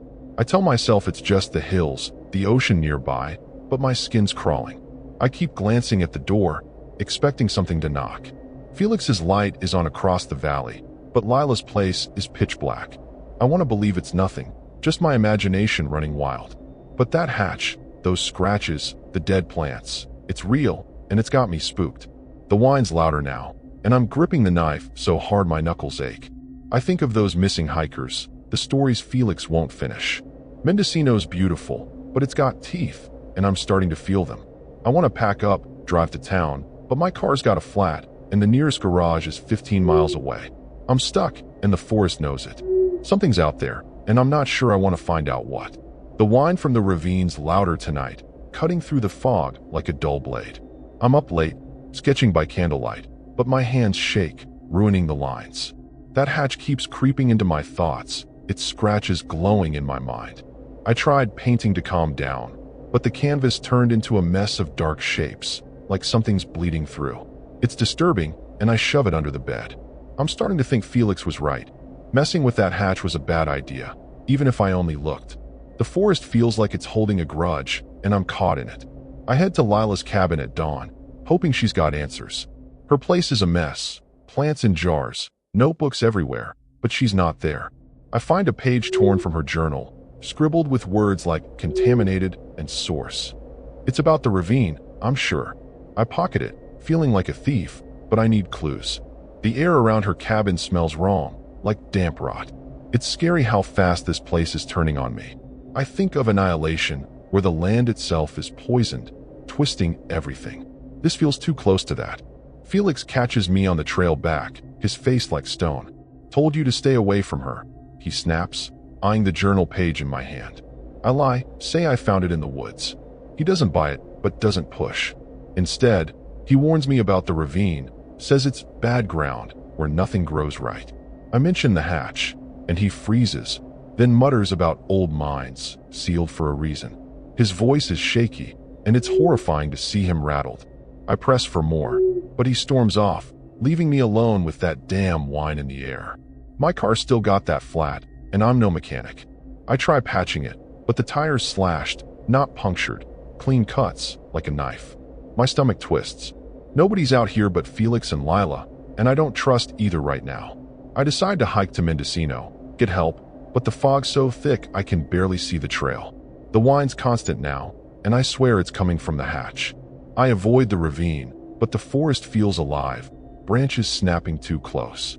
I'm jumpy, expecting something to lunge out. Back at the cabin, I find my well water's cloudy, smelling like metal. I boil it, but it leaves a gritty taste, like I'm drinking dirt. My plants are dying too, basil and mint curling black, just like the ferns by the hatch. I'm freaking out, wondering if Lila's contaminated note was about this. I think of Chernobyl, how radiation poisons everything quietly. No Geiger counter here, but something's wrong with this land. I dig through my supplies, find a water filter, but it's not enough. I'm stuck drinking this crap, and it's making me queasy. I try calling Felix on my old radio, but it's static. I trek to his cabin instead, hoping he's got a spare tire or a phone. His place is dark, the door ajar. I call out, but no answer. Inside, it's trashed, furniture tipped, fishhooks scattered like shrapnel. My heart's pounding, and I grip my knife. There's blood on the floor, just a smear, but it's fresh. I back out, horrified, my mind racing. Felix wouldn't just leave, not like this. Something's happened, and I'm starting to think it's tied to that hatch. Lila's still gone, her cabin empty when I check again. I find more notes, sketches of the hatch, arrows pointing to vents and spores. Spores? The word hits like a punch. I'm no scientist, but I know enough to be scared. The whine's louder near the ravine, and I hear something else, gurgling, like liquid moving underground. I want to run, but my car's useless, and town's too far on foot. I decide to board up my windows, hunker down, but it feels like locking myself in a cage. Night falls, and the fog's so thick it's like breathing soup. I'm barricaded in, knife in hand, but the whine's inside now, vibrating in my chest. I find one of my paintings on the floor, not the one I hid. It's new, but I didn't paint it. It's the hatch, open, with something dark spilling out. My hands shake as I burn it in the fireplace. The flames flare green, and the smell's sickening, like burnt hair. It's terrifying, like the cabin's turning against me. I hear scratching outside, slow, deliberate, near the door. I'm up all night, watching the windows, listening to that gurgling whine. The fog's pressing against the glass, and I swear I see shapes in it, blurry, wrong, like bodies dissolving. I think of Felix's blood, Lila's notes, the hatch. I should have left weeks ago, but I was too stubborn, thinking I could tough it out. Now I'm trapped, and the forest knows it. The scratching stops, but the silence is worse, like something's waiting for me to make a move. I grip the knife, wondering if it's enough, and pray Lila or Felix show up with answers. The scratching starts again, louder, like nails on bone. I'm crouched by the fireplace, knife in hand, staring at the door. The fog's so thick outside it's like the cabin's underwater, and that gurgling whine from the ravine is now a pulse in my skull. My paintings are scattered across the floor, none of them mine. Dark smears, eyes without faces, the hatch wide open. It's horrifying, like something's using my hands while I sleep. I burn them all, but the green flames choke the room with that burnt hair stench. I'm choking, eyes watering, and I know it's not just smoke. Something's here, and it's not human. I hear a scream, Lila's voice, raw, from the ravine. I freeze, my heart hammering. I want to help, but my gut screams it's a trap. The scratching stops, replaced by a wet thud against the door, like something heavy and slick. I peek through a crack in the window boards, and my blood runs cold. A shape, tall and warped, sways in the fog, its limbs too long, dripping something black. It's not a person, not an animal. It's wrong, like a nightmare come to life. I think of the thing, where monsters were familiar shapes. This is worse, and it's real. I grab my radio, desperate for Felix, but it's dead static. The gurgling's louder, and the floorboards creak like something's underneath. I stomp, shouting, but it doesn't stop. My well water's black now, oozing from the tap like oil. I gag, remembering Lila's notes about spores. I wrap a scarf around my face, like it'll help, but my throat's raw, and I'm coughing up grit. It's terrifying, like the air itself is poisoned. I think of Felix's blood, Lila's scream. Did they open the hatch? Was that my mistake, even looking at it? The thudding on the door turns rhythmic, deliberate, like it's taunting me. I clutch the knife, but it feels useless against whatever's out there. The fog presses against the windows, and I swear I see faces in it. Dissolving, reforming, eyeless. My paintings were right, and that's the scariest part. I check the back window, hoping for an escape, but the fog's alive, swirling with those shapes. They're not just outside, they're in the walls, the air, my head. The gurgling's a voice now, whispering my name, low and cruel. I stumble to the bedroom, looking for anything to fight with. My dad's old toolbox has a crowbar, and I grab it, feeling slightly less helpless. The cabin shakes, like something massive hit it, and a window board splinters. Fog pours in, thick and cold, carrying that black ooze. I swing the crowbar, but it hits nothing, just air that feels alive, clinging to my skin. My cough's worse, and I'm spitting black now, like the water. It's horrifying, like I'm rotting from the inside. I think of Mendocino's missing hikers, swallowed by these hills. The door buckles, and I hear Lila again, closer, screaming my name. It's not right. Her voice is warped, like it's coming from something else. I shout back, but my voice is drowned by the gurgling, now a roar. I run to the kitchen, grab salt, and pour it around me, like some old superstition will help. It's stupid, but I'm desperate. The shapes in the fog are clearer now, tall, dripping, their mouths open too wide, like they're hungry. I'm trapped, and they know it. My mistake was staying, thinking I could handle this. Something crashes through the roof, wood splintering. I scream, swinging the crowbar, but it's just debris. The fog's inside now, curling around my legs, and it burns like acid on skin. I'm coughing blood, black and thick, and my vision's blurring. The shapes are at the door, clawing, their clicks like laughter. I think of Felix, probably dead, and Lila, lost to whatever this is. The hatch, I should have burned it, buried it. Now it's awake, and it's coming for me. The gurgling's deafening, and I feel it in my bones, pulling me toward the ravine. I stumble to the porch, crowbar raised, but the fog's a wall, and the shapes are everywhere. They're not attacking, they're waiting, like they want me to come to them. My skin's crawling, literally, like something's moving under it. I tear at my arm, and black veins pulse, spreading fast. It's terrifying, like I'm becoming one of them. Lila's voice calls again, from inside the cabin now, but it's not her. It's a mimic, cruel and mocking. I back away, tripping over my own paintings, their eyes staring up at me. The cabin's collapsing, walls groaning like they're alive. I'm coughing so hard I can't breathe, and the fog's in my lungs, heavy alive. The shapes close in, their clicks blending with the gurgling, and I know I'm out of time. I think of the hatch, its scratches, the spores Lila wrote about. We woke something, or it woke itself, and now it's claiming us. I clutch the crowbar, but my hands are numb, black veins crawling up my wrists. The ravine's calling, and I don't know if I can resist it. The cabin's falling apart, fog pouring through the cracks like it's alive. I'm coughing black, my skin burning, but I grab the crowbar and bolt for the door. Lila's voice echoes, not human anymore, calling me to the ravine.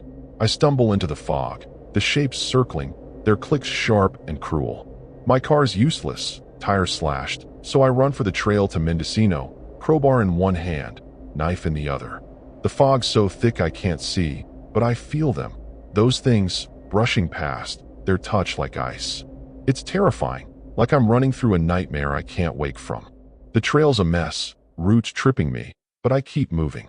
The gurgling's in my head now, whispering, "Come back." My arms throbbing, black veins pulsing like they're alive. I think of Invasion of the Body Snatchers, where you're taken over from the inside. This is worse, my body's betraying me. I hear Lila scream again, closer, but it's not her. It's a trick, and I'm dumb enough to hesitate, my first mistake. A shape lunges, and I swing the crowbar, hitting something soft that screeches and melts into the fog. I see Felix's cabin ahead, dark, the door hanging open. I shout for him, but there's only silence and that damn gurgling. Inside, it's worse, blood everywhere, walls smeared like a slaughterhouse. Felix is gone, but his boots are there, filled with black ooze. My stomach churns, and I'm out the door, running again. The shapes are faster now, keeping pace, their mouths gaping in the fog. I'm coughing blood, my lungs screaming, but I push toward town. Mendocino's my only shot, but the fog's thicker, like it's hurting me back to the ravine. The trail opens to a dirt road, and I spot an old bike by a tree, rusted but usable. I drop the crowbar, it's too heavy, and pedal hard, the knife tucked in my belt. The shapes are behind me, their clicks blending with the gurgling, like they're laughing. My vision's blurring, black veins creeping up my neck. I'm fighting to stay me, but it's hard, like something's rewriting my thoughts. The road's empty, no cars, no people, just fog and those things. I pedal faster, praying for lights, for safety. A gas station looms ahead, its neon sign flickering. I ditch the bike and stumble inside, gasping. The clerk, a kid with acne, stares like I'm a ghost. I'm coughing black, my hands shaking, and I beg for a phone. He points to a payphone, but the line's dead, just gurgling static. The shapes are outside, pressed against the glass, their forms dissolving into fog. The kid screams, backing away, and I realize I'm scaring him too. My skin's gray, veins black as ink. It's horrifying, like I'm one of them now. I grab a water bottle, chug it, but it doesn't help. My throat's raw, like I'm swallowing glass. The clerk's yelling about calling the cops, but I know they can't help. The fog's inside now, seeping through vents, and the gurgling's deafening. I think of Lila's notes, spores, vents, the hatch. We woke something, and it's not letting go. I stumble outside, knife in hand, hoping to reach town on foot. The shapes don't attack, they follow, waiting, like they know I'm done. Mendocino's lights flicker in the distance, maybe a mile away. I'm staggering, my legs heavy, like the fog's dragging me down. The shapes are closer, their clicks in my head, urging me to stop. I think of Felix, Lila, the hikers who vanished here. My mistake was thinking I could live in these hills, ignoring the warnings. The knife's useless, but I grip it anyway, slashing at the air.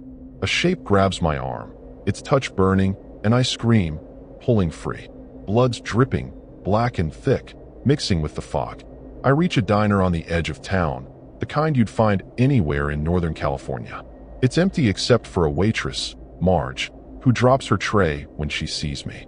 I'm a mess, gray skin, black veins, coughing blood. I beg for help, but she backs away, horrified.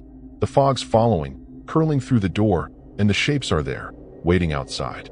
The gurgling's a roar now, and my head's splitting, like something's trying to crawl out. I collapse, knife clattering, and Marge screams. I'm not safe. Not here, not anywhere. The shapes don't come inside, they don't need to. I feel them in me, in the black veins, the gurgling in my chest. Marge is on the phone, calling for help, but it's too late. The fog's in the diner, and the lights flicker, buzzing like flies. I try to stand, but my body's not mine anymore. The knife's on the floor, and I want to grab it, end this, but my hands won't move. The gurgling whispers my name, and I know the ravine's calling. I should have stayed away from that hatch, but it's too late now. I'm on the diner floor, choking on black ooze, the gurgling so loud it's all I hear. Marge is gone, probably ran, and the fog's thick, swallowing the room. My skin's crawling, literally. Black veins pulse, spreading like roots. The shapes are outside, their mouths gaping, but they're not coming for me. They're waiting. It's cruel, like they know I'm already theirs. I think of the hatch, the scratches, Lila's notes. My mistake was staying, thinking I could outlast this. Now it's in me, and I'm losing myself. I crawl to the door, knife in hand, hoping to reach the police station down the street. The fog's alive, wrapping around me, burning my skin. My vision's fading, but I see them, shapes in the fog, tall and dripping, their clicks like a countdown. I swing the knife, but it's like cutting smoke. The gurgling's in my throat now, forming words I don't want to understand. I think of Felix's blood, Lila's screams. Did they fight this too? I was a fool, thinking I could live here, ignoring the signs. The street's empty, Mendocino's lights dim through the fog. I stumble past a church, its doors locked, and I laugh, bitter. It's no sanctuary. My body's heavy, like the earth's pulling me down. The black veins are everywhere, my hands barely human. It's terrifying, like I'm dissolving into the fog.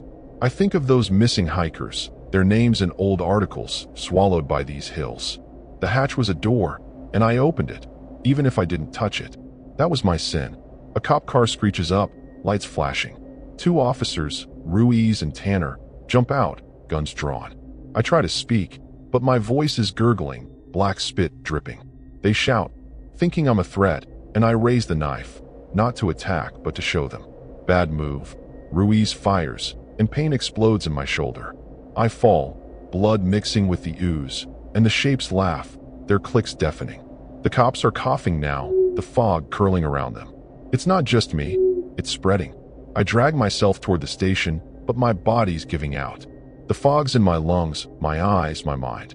The shapes are closer, their forms clearer, faceless, dripping, like they're made of the ooze.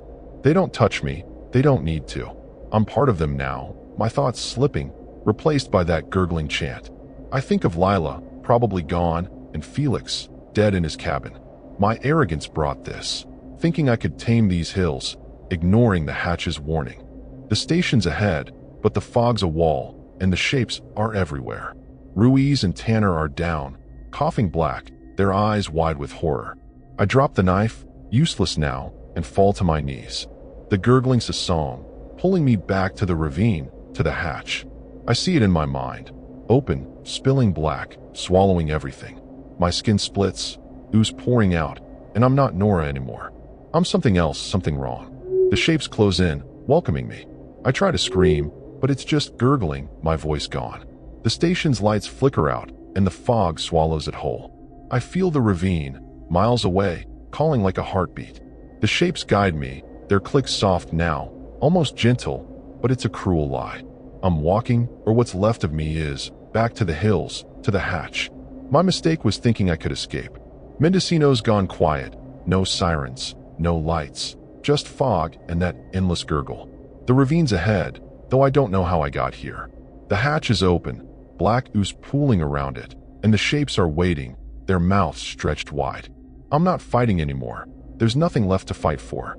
Felix, Lila, the cops, they're gone, and I'm next. The ooze pulls me in, cold and heavy, like sinking into tar. The gurgling's all I hear, and it's not cruel anymore. It's home. I was never meant to leave these hills. It's over. The hatch closes, or maybe it doesn't. I can't tell. The fog's in me, and I'm in it. Part of the black, the gurgle, the shapes. Mendocino's a memory, and so's Nora Calloway. The hills take what they want, and they don't let go. I should have run the day I saw that hatch, but I didn't, and now I'm theirs. The gurgling stops, and there's nothing left but silence, cold and final.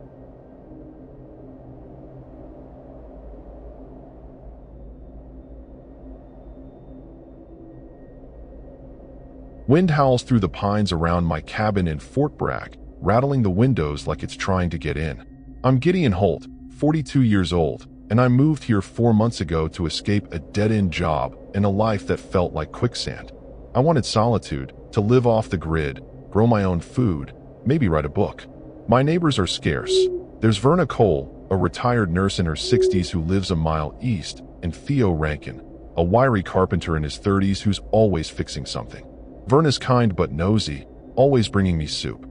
Theo's quieter, keeps to himself unless you offer him a beer. This place was supposed to be my fresh start, but the forest feels alive, and not in a good way. The cabin's basic, one room, a loft, a wood stove for heat. I've got a generator for lights and a well for water, no internet, which suited me fine at first. But the wind here never stops, carrying a low moan that's starting to get under my skin. It's disturbing, like the forest is whispering secrets I'm not supposed to hear. I keep a hatchet by the door, not for firewood, but because I feel watched, especially at night. I wake up sometimes, heart pounding, sure something's standing outside. It's silly, but it's real. A couple weeks ago, I found something odd in the clearing behind my cabin, a patch of dirt, perfectly round, where nothing grows.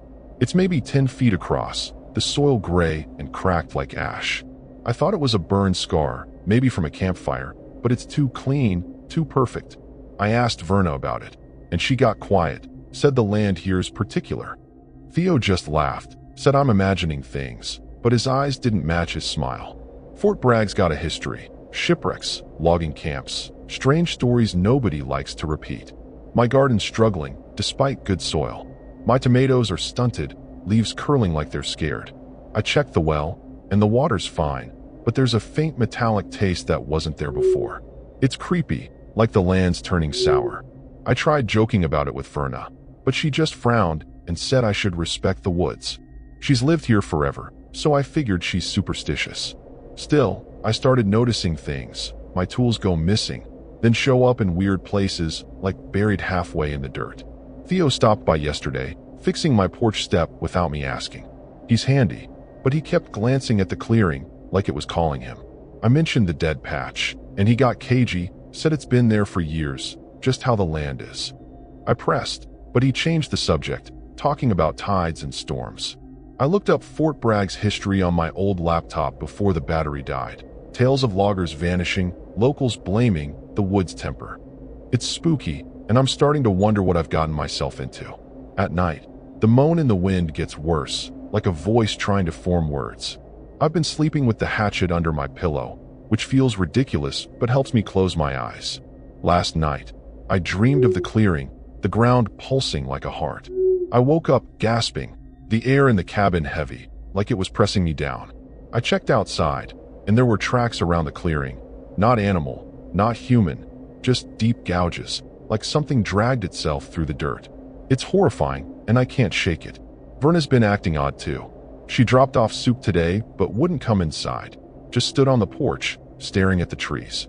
She muttered something about the wind, talking too much, and left fast. I tried to laugh it off, but her fear was contagious. Theo's been scarce, his truck gone for days. I'm alone out here, and the forest feels like it's closing in. The clearing's always there in my mind, gray and dead, like a scar on the land. I'm not sure why it scares me, but it does. I'm sitting by the stove now, hatchet close, listening to that damn wind. It's not just noise, it's a rhythm, like breathing. I keep thinking about those tracks, the dead patch, Verna's warnings. Fort Bragg's beautiful, but it's got a dark side, like the cliffs hiding jagged rocks below. I want to believe it's just my imagination, but the air's too heavy, the wood's too quiet. Something's out there, and it's not friendly. The moan's louder tonight, and I swear it's saying my name. I check the door, the windows, everything's locked, but it doesn't feel safe. The clearing's out there, waiting, and I'm starting to think it's not just a patch of dirt. I want to pack up, drive to town, but my truck's acting up, the engine stuttering like it's sick. I'm stuck, and the forest knows it. Something's watching, and I'm not sure I'm ready to meet it. The wind's relentless, rattling my cabin like it's trying to tear it down. I'm up early, checking the clearing again, and those gouge tracks are deeper, circling the dead patch like a noose. The soil's grayer, almost glowing under the fog. It's disturbing, like the ground's sick. I try to shake it off, but my truck's still acting up. Won't start, just coughs like it's choking. I'm stuck, no way to get to Fort Bragg without a long hike.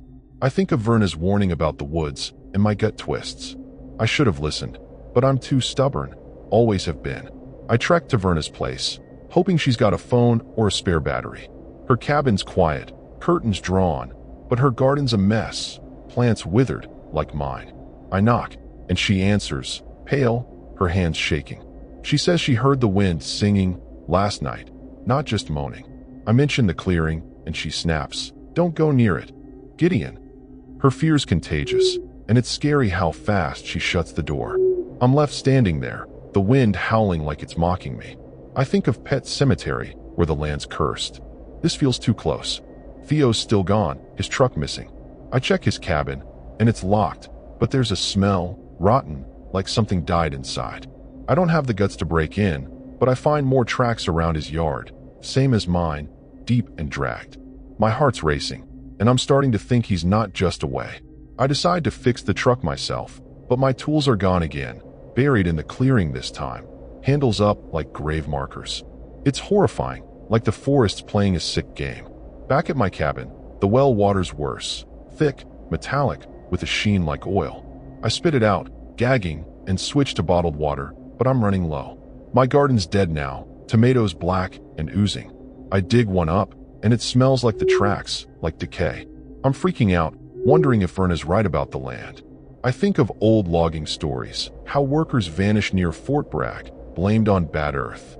I should leave, but the truck's dead, and the wind's too loud, like it's warning me to stay. I decide to hike to town, maybe find a mechanic. The trail's foggy, the wind biting, and those tracks are everywhere, crisscrossing the path. I hear something, a low growl, not animal, more like the ground itself. I grip my hatchet, heart pounding, and keep moving. The clearing's nearby, and I swear it's bigger, the gray soil spreading like a stain. I avoid it, but the wind's pushing me closer, like it wants me there. It's terrifying, and I'm second-guessing every step. Verna shows up at my cabin that evening, uninvited, carrying a flashlight. She's jumpy, says she saw something in the woods, tall, hunched, moving too fast. She won't say more, just begs me to board up my windows. I try to laugh it off, but her eyes are wild, and I'm spooked. We nail planks over the glass, but the wind's screaming now, shaking the walls. I ask about Theo, and she shakes her head, muttering about the clearing, taking what it wants. Her words stick, and I'm starting to believe her. The moan's worse at night, like a voice forming words I can't quite catch. I find my notebook, where I've been writing, filled with sketches I don't remember drawing. Jagged lines, eyes in the trees, the clearing pulsing. It's creepy as hell, like something's using my hands. I burn the pages, but the fire smells wrong, like the soil. Verna's gone, refusing to stay, and I'm alone again. The wind's in my head now, whispering, and I'm not sure it's just the weather. I check the truck again, desperate to leave, but the battery's gone, not just dead, ripped out, wires chewed. My tools are back in the clearing, buried deeper, and there's something new, a pile of bones, small, like a bird's, arranged in a circle. My stomach drops, and I back away, hatchet raised. The wind's laughing, or maybe it's me, losing it. I think of Theo, Verna, the missing loggers. The forest's alive, and it's cruel, playing with me like a cat with a mouse. I'm back in the cabin, hatchet by the door, listening to the wind. It's not just noise now. It's a chant, low and steady, coming from the clearing. I want to believe it's my imagination, but those bones, the tracks, the missing tools, they're real. Verna's light is off across the valley, and Theo's still gone. I'm trapped, and the forest knows it. The moan's louder, and I swear it's calling me to the clearing. I grip the hatchet, wondering if it's enough, and pray I'm wrong about what's out there. The wind's a scream now, shaking the cabin like it's trying to rip it apart. I'm clutching the hatchet, staring at the door, where something's scratching, slow, deliberate, like it's savoring my fear.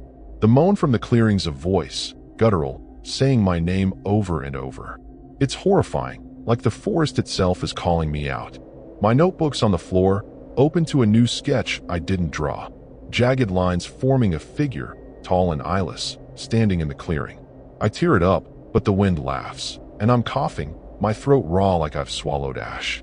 I hear Verna scream, sharp and close, from the woods. My heart's pounding, but I'm frozen. Going out there feels like walking into a trap. The scratching turns to pounding, and the door groans, wood splintering. I peek through a crack in the window boards, and my blood runs cold. A shape sways in the fog. Too tall, limbs bending wrong, like a tree come to life. It's not human, and it's not alone. I think of the Wicker Man, where the land demands blood. This is worse, and it's real. The well water's undrinkable now, black and thick, pooling in the sink like tar. I'm down to one bottle, and my cough's worse, spitting gray flecks. The air's heavy, like it's alive, and the moan's in my head, urging me to the clearing. I think of Theo's cabin, the blood, the bones in the clearing. Did he go there? Was that his mistake? I board up the last window, but it's pointless. The wind's inside now, rattling the walls, carrying that ashy smell. It's terrifying, like the cabin's turning against me. A crash shakes the roof, and dirt rains down. I swing the hatchet, shouting, but it's just the wind, or something using it. The pounding on the door stops, replaced by a low growl, deep in the ground. I freeze, listening, and feel it. Vibrations under the floor, like something's burrowing. My mind flashes to old Fort Bragg stories, loggers talking about hungry earth. I thought they were drunk tales, but now I'm not sure. The shapes outside are clearer, their forms twisting, like they're growing from the fog. I grab a flashlight, desperate to check the crawl space under the cabin. The hatch is in the kitchen, and when I open it, the smell hits, rotten, like the clearing's soil. I shine the light, and my stomach drops. More bones, human-sized, tangled in roots that pulse like veins. I slam the hatch shut, heart racing, and hear Verna's voice again, inside the cabin now, whispering, "Gideon, come." It's not her. It's too cold, too cruel. I'm shaking, realizing I've been hearing it wrong. The wind's not calling me, it's claiming me. The walls creak, and the floor buckles, like the ground's trying to swallow the cabin. I'm coughing harder, gray spit staining my shirt, and my skin's clammy, like something seeping into me. The shapes are at the windows, pressing against the boards, their growls blending with the moan. I swing the hatchet, but it's useless. They're not solid, just fog and hunger. I think of Theo, probably dead, and Verna, lost to whatever this is. My mistake was staying, thinking I could outlast the forest. Something breaks through the door, a claw or root, gnarled and gray, dripping ash. I scream, backing into the loft, hatchet raised. The moan's deafening, chanting my name, and the shapes are inside, slithering through cracks, their eyes hollow but seeing me. My cough's a hack now, and I'm spitting blood, gray and thick. It's horrifying, like the land's poisoning me from the inside. The roots are everywhere, curling up the walls, and I know it's tied to the clearing, that dead patch where nothing grows. I climb to the loft, barricading the ladder with a chair, but it's pointless. The roots are in the walls, pulsing, and the moans a roar, shaking my bones. Verna's voice calls again, from below, but it's warped, like the ground speaking through her. I shine the flashlight, and the shapes are climbing, their forms twisting into the wood, like they're part of it. I'm trapped, and the forest's alive, cruel, wanting something I don't understand. My hatchet feels like a toy against this. The cabin's collapsing, roots bursting through the floor, wrapping around the stove. I'm coughing blood, my vision blurring, and the shapes are close, their growls in my head. I think of the clearing, the bones, the stories of loggers who never came back. We woke something, living here, building on this land. The moan's a command now, pulling me to the clearing, and I'm fighting it, but my body's heavy, like the earth's claiming me. I grip the hatchet, but I know it's not enough. The cabin's crumbling, roots bursting through the floor like veins, and I'm in the loft, hatchet in hand, coughing gray blood. The moan's a scream now, chanting my name, and those shapes, twisted, eyeless, are climbing the walls. I kick the ladder away, but it's useless. The roots are alive, curling toward me.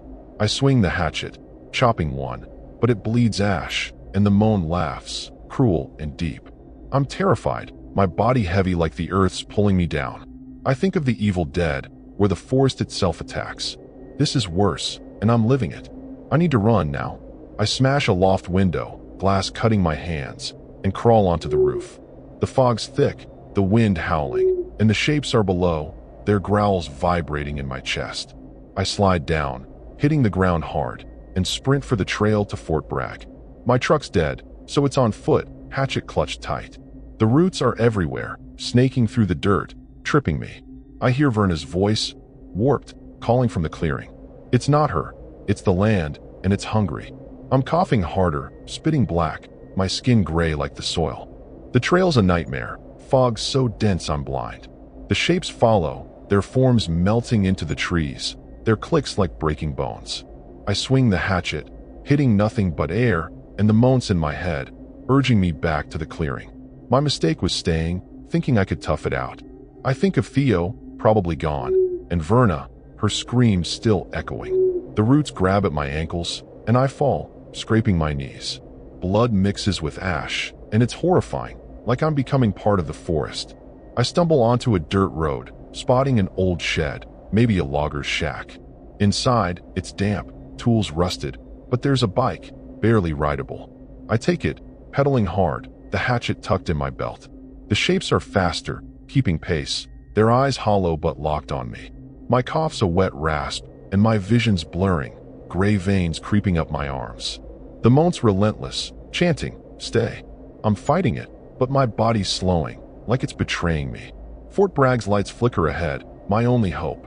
The bike's chain snaps, and I crash, rolling into a ditch. The shapes are close, their growls blending with the wind. I scramble up, hatchet raised, and run, my legs burning. The road opens to a gas station, its sign buzzing like flies. I burst inside, gasping, blood dripping from my mouth. The clerk, a grizzled guy named Hank, stares, horrified. I beg for a phone, but my voice is a gurgle, and he backs away, grabbing a bat. The shapes are outside, pressed against the glass, their forms dissolving into fog. It's a nightmare, and I'm trapped. Hank's yelling, threatening to call the cops, but I'm coughing too hard to explain. The moan's in the station now, vibrating the shelves, and the fog seeps through the vents. My skin's crawling, gray veins pulsing, and I feel it. The land's in me, claiming me. I stumble outside, hatchet slipping, and see the shapes waiting, patient, cruel. I think of the clearing, the bones, the stories of loggers swallowed whole. My arrogance got me here, thinking I could live on this land. I run toward town, praying I make it. Fort Bragg's edge is close, houses dotting the road. I'm staggering, my breath a wet rattle, the moan deafening. The shapes don't chase, they follow, like they know I can't escape. A diner's ahead, its neon sign a faint glow. I burst in, collapsing, and the waitress, Ellie, screams. I'm a mess, gray skin, black blood, eyes wild. I try to warn her, but the moan drowns me out, and the fog's rolling in, curling through the door. The shapes are outside, their clicks a countdown, and I know I've brought this with me. Ellie's backing away, and the few customers, a trucker, an old man, stare like I'm a monster. I drop the hatchet, hands shaking, and beg for help, but my voice is gone, just gurgles.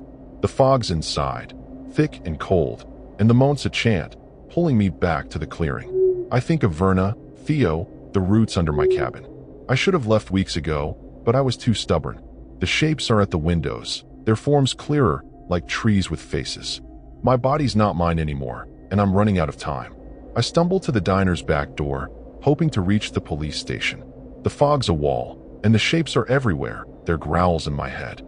My veins are black now, spreading fast, and I'm coughing so hard I can't breathe. Ellie's screaming, the trucker grabbing a knife, but it's useless. The moan's a command, and my legs move toward the woods, not town. I fight it, but the land's stronger, crueler. I'm not escaping. It's pulling me back, and the shapes are guiding me. Their clicks a sick lullaby. I'm in the alley behind the diner, coughing black, my body heavy like it's made of the clearing's soil. The shapes are close, their forms twisting into the fog, eyeless but seeing me. The moan's a roar, chanting my name, and I feel it in my bones, rewriting me. I think of the clearing, the roots, the bones, Theo, Verna, gone because I ignored the signs. My mistake was thinking I could claim this land, build a life here. The hatchet's gone, lost in the fog, and I'm defenseless. The shapes don't attack, they wait, cruel, like they know I'm already theirs. I stumble toward the police station, Fort Bragg's lights fading behind me. The fog's alive, wrapping around me, burning my skin. My veins are black, pulsing like roots, and I'm spitting blood, gray and thick. The shapes guide me, their clicks soft now, almost welcoming. I think of old stories, loggers vanishing, the land taking what it wants.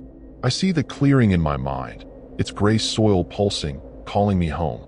I fight it, but my legs move anyway, back to the woods. A cop car pulls up, lights flashing. Two officers, Klein and Diaz, jump out, guns drawn. I try to shout, warn them, but my voice is a gurgle, and I'm coughing black. Klein yells, thinking I'm a threat, and I raise my hands. But they're gray, clawed, not mine. Diaz fires, and pain rips through my chest. I fall, blood mixing with ash, and the shapes laugh, their clicks deafening. The fog's in the cops now, their eyes wide, coughing gray.